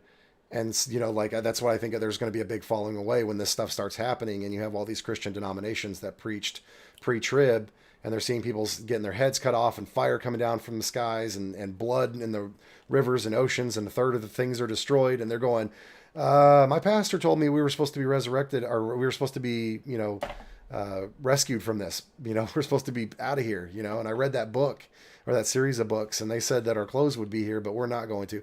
That idea, that having that mental standpoint is where your heart fails you, and is where people turn away, because in that moment you go, my religion lied to me. I'm not supposed to be here. And then, I was, there's that one video from The Simpsons. I love that because it just reminds me of, I think what's going to happen. That dome drops down from the Simpsons movie, and all the people from the church run out, and all the people from the bar run out, and they switch places. All the people from the bar go to the church, and all the people from the church go to the bar. Right. That's kind of what I think is going to happen when they look up and they see Yeshua returning in the clouds. All the people that were sinning, well, not all, but there's going to be people that were sinning, that are going to go, oh my God, please forgive me, I was wrong. And there's going to be other people that are going to go, oh my God, they lied to us. This isn't, we were supposed to be out of here. Right. So, I think that we're going to see a lot of that. But, I would much rather be prepared for all of the things that this book promises and says is going to happen than to say, well, it doesn't exist, or, it's just symbology, or that happens in heaven. We don't get to see any of that, because when it starts happening and you're unprepared mentally and physically, it's bad. Your heart, what does it say? The heart is deceitful above all things. And so it's going to start that voice that we have all listened to at some point in our lives, that seed of doubt gets planted and it turns into like hardcore doubt really quick. It's going to be, especially that the magnitude and the scale of what's happening, that people are going to be seeing, whether it's, the sky opening, stuff coming here, chimera creatures coming out of, the Pacific Rim, whatever the case is, that they're like, oh my gosh, I thought that was just a sci-fi movie. That just reminded me, like the way you said that. When you go look at the word dragon, the drakon, right, in the Greek, and you read the description, it calls it a fantastic. Oh yeah, I saw that, like literally, where it's like a sparkly dragon. The way I read that though was like something that's like more like on the lines of fantasy that's only been just dreamed up in this fairy tale world. Beasts and Where to Find Them, that series. Sure, yeah. I mean. Scary stuff. You find them in Revelations, apparently. Yeah. Just really interesting. That was a Harry Potter series, like one of the books pre-Harry Potter or something like that, wasn't it? I don't know. I think it was tied to the Harry Potter series, but it's funny that you have somebody who was into the occult, and then they name a book series called The Fantastical Beasts and Where to Find Them. Yeah. That's an interesting thing, just because going back to kind of like looking at the second beast and whatnot, they've got all this. I mean, I had some pictures of when Anubis was here in the Indy area. It got traveled all the way. I think it started out in London, and then for the first few years that Obama was president, it traveled around all over the country. It took a parked here in the Indy area for a while, in front of the Children's Museum. They had this whole big news article about it and said, we wanted the kids to see all this stuff, the god of the underworld and all this stuff, and get to know, what it was like in Egypt and all this stuff, and portraying all this stuff as real. I mean, then you've got like Nick. I was looking at all like the programming relating to Anubis. I mean, it was literally like a Harry Potter knockoff called The House of Anubis, with the same like the same A as like the Apollo missions, and stuff like just it was like off the charts, just the amount of stuff crammed into it. Just looking at all those connections and whatnot, but just how much they're pushing it on the youth. First of all, I mean that's been a big part of it. Is if we can grab this generation and make them doubt everything that their parents taught them, like their parents that used to say, hey, we should go to church, and maybe weren't, maybe kind of like more like lukewarm Christians that didn't really teach the word, but kind of had some semblance of right and wrong, and maybe we shouldn't be doing witchcraft and all this stuff. And then so if we can get those kids to where when they're raised up and when they're grown and have kids, they're celebrating this stuff. And passing that on to their kids, because it's going to be their kids that see them come back, in my opinion, kind of timeline of things. But there's just so much that points to how much they're trying to subvert everything and subvert the next generation. And that's why I think that, go back to what we were talking about earlier, just it should be a wake up call for us as fathers, you and I, and for the rest of the community, as parents, as siblings. We all have loved ones that we don't want to see go through that on the wrong side of, that coin. And so that should be just a rallying cry for the community to make sure that we are preparing, and preaching sound doctrine, first of all, and being good examples of love and compassion, truly caring for people that are deceived now, and not smashing them over the head with our newfound understanding of Revelations. Right.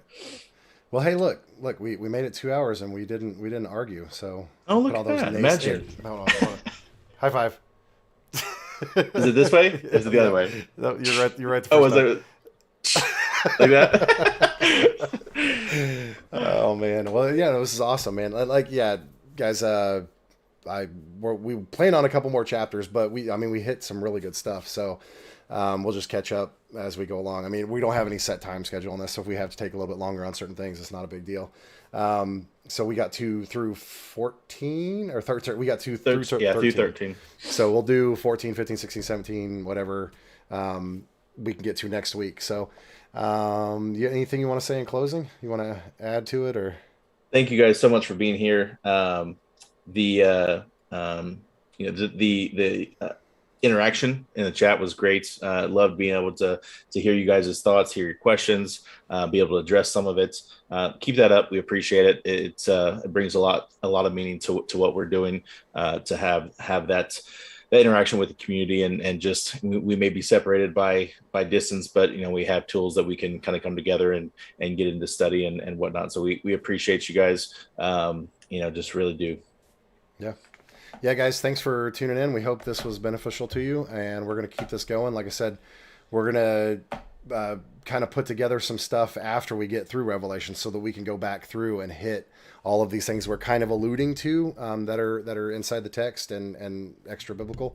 So we're looking forward to that, because there's a lot of really cool things that we think that John, as well as many of the other people who would have been reading this at the time, would have had access to these documents and had this as an understanding. I mean, understanding the Tanakh, right, was required for a young, Jewish believer. So they would have had an understanding of Daniel's stuff, and they may not have actually understood it, but they would have said, hey, this relates to this over here. This relates to this. So we should have that understanding as well, because we won't get the full big picture until we kind of get these keys to unlock all this stuff. So we still may be missing some things that may be unlocked for us in the future.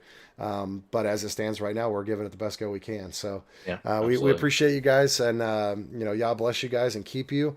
And we will see you guys next week. Don't forget to like and share, comment, do all that fun stuff, guys, so we can get this out here and we get more people in the chat and get more people watching this. So we love you guys, and we'll talk to you guys soon. Shalom.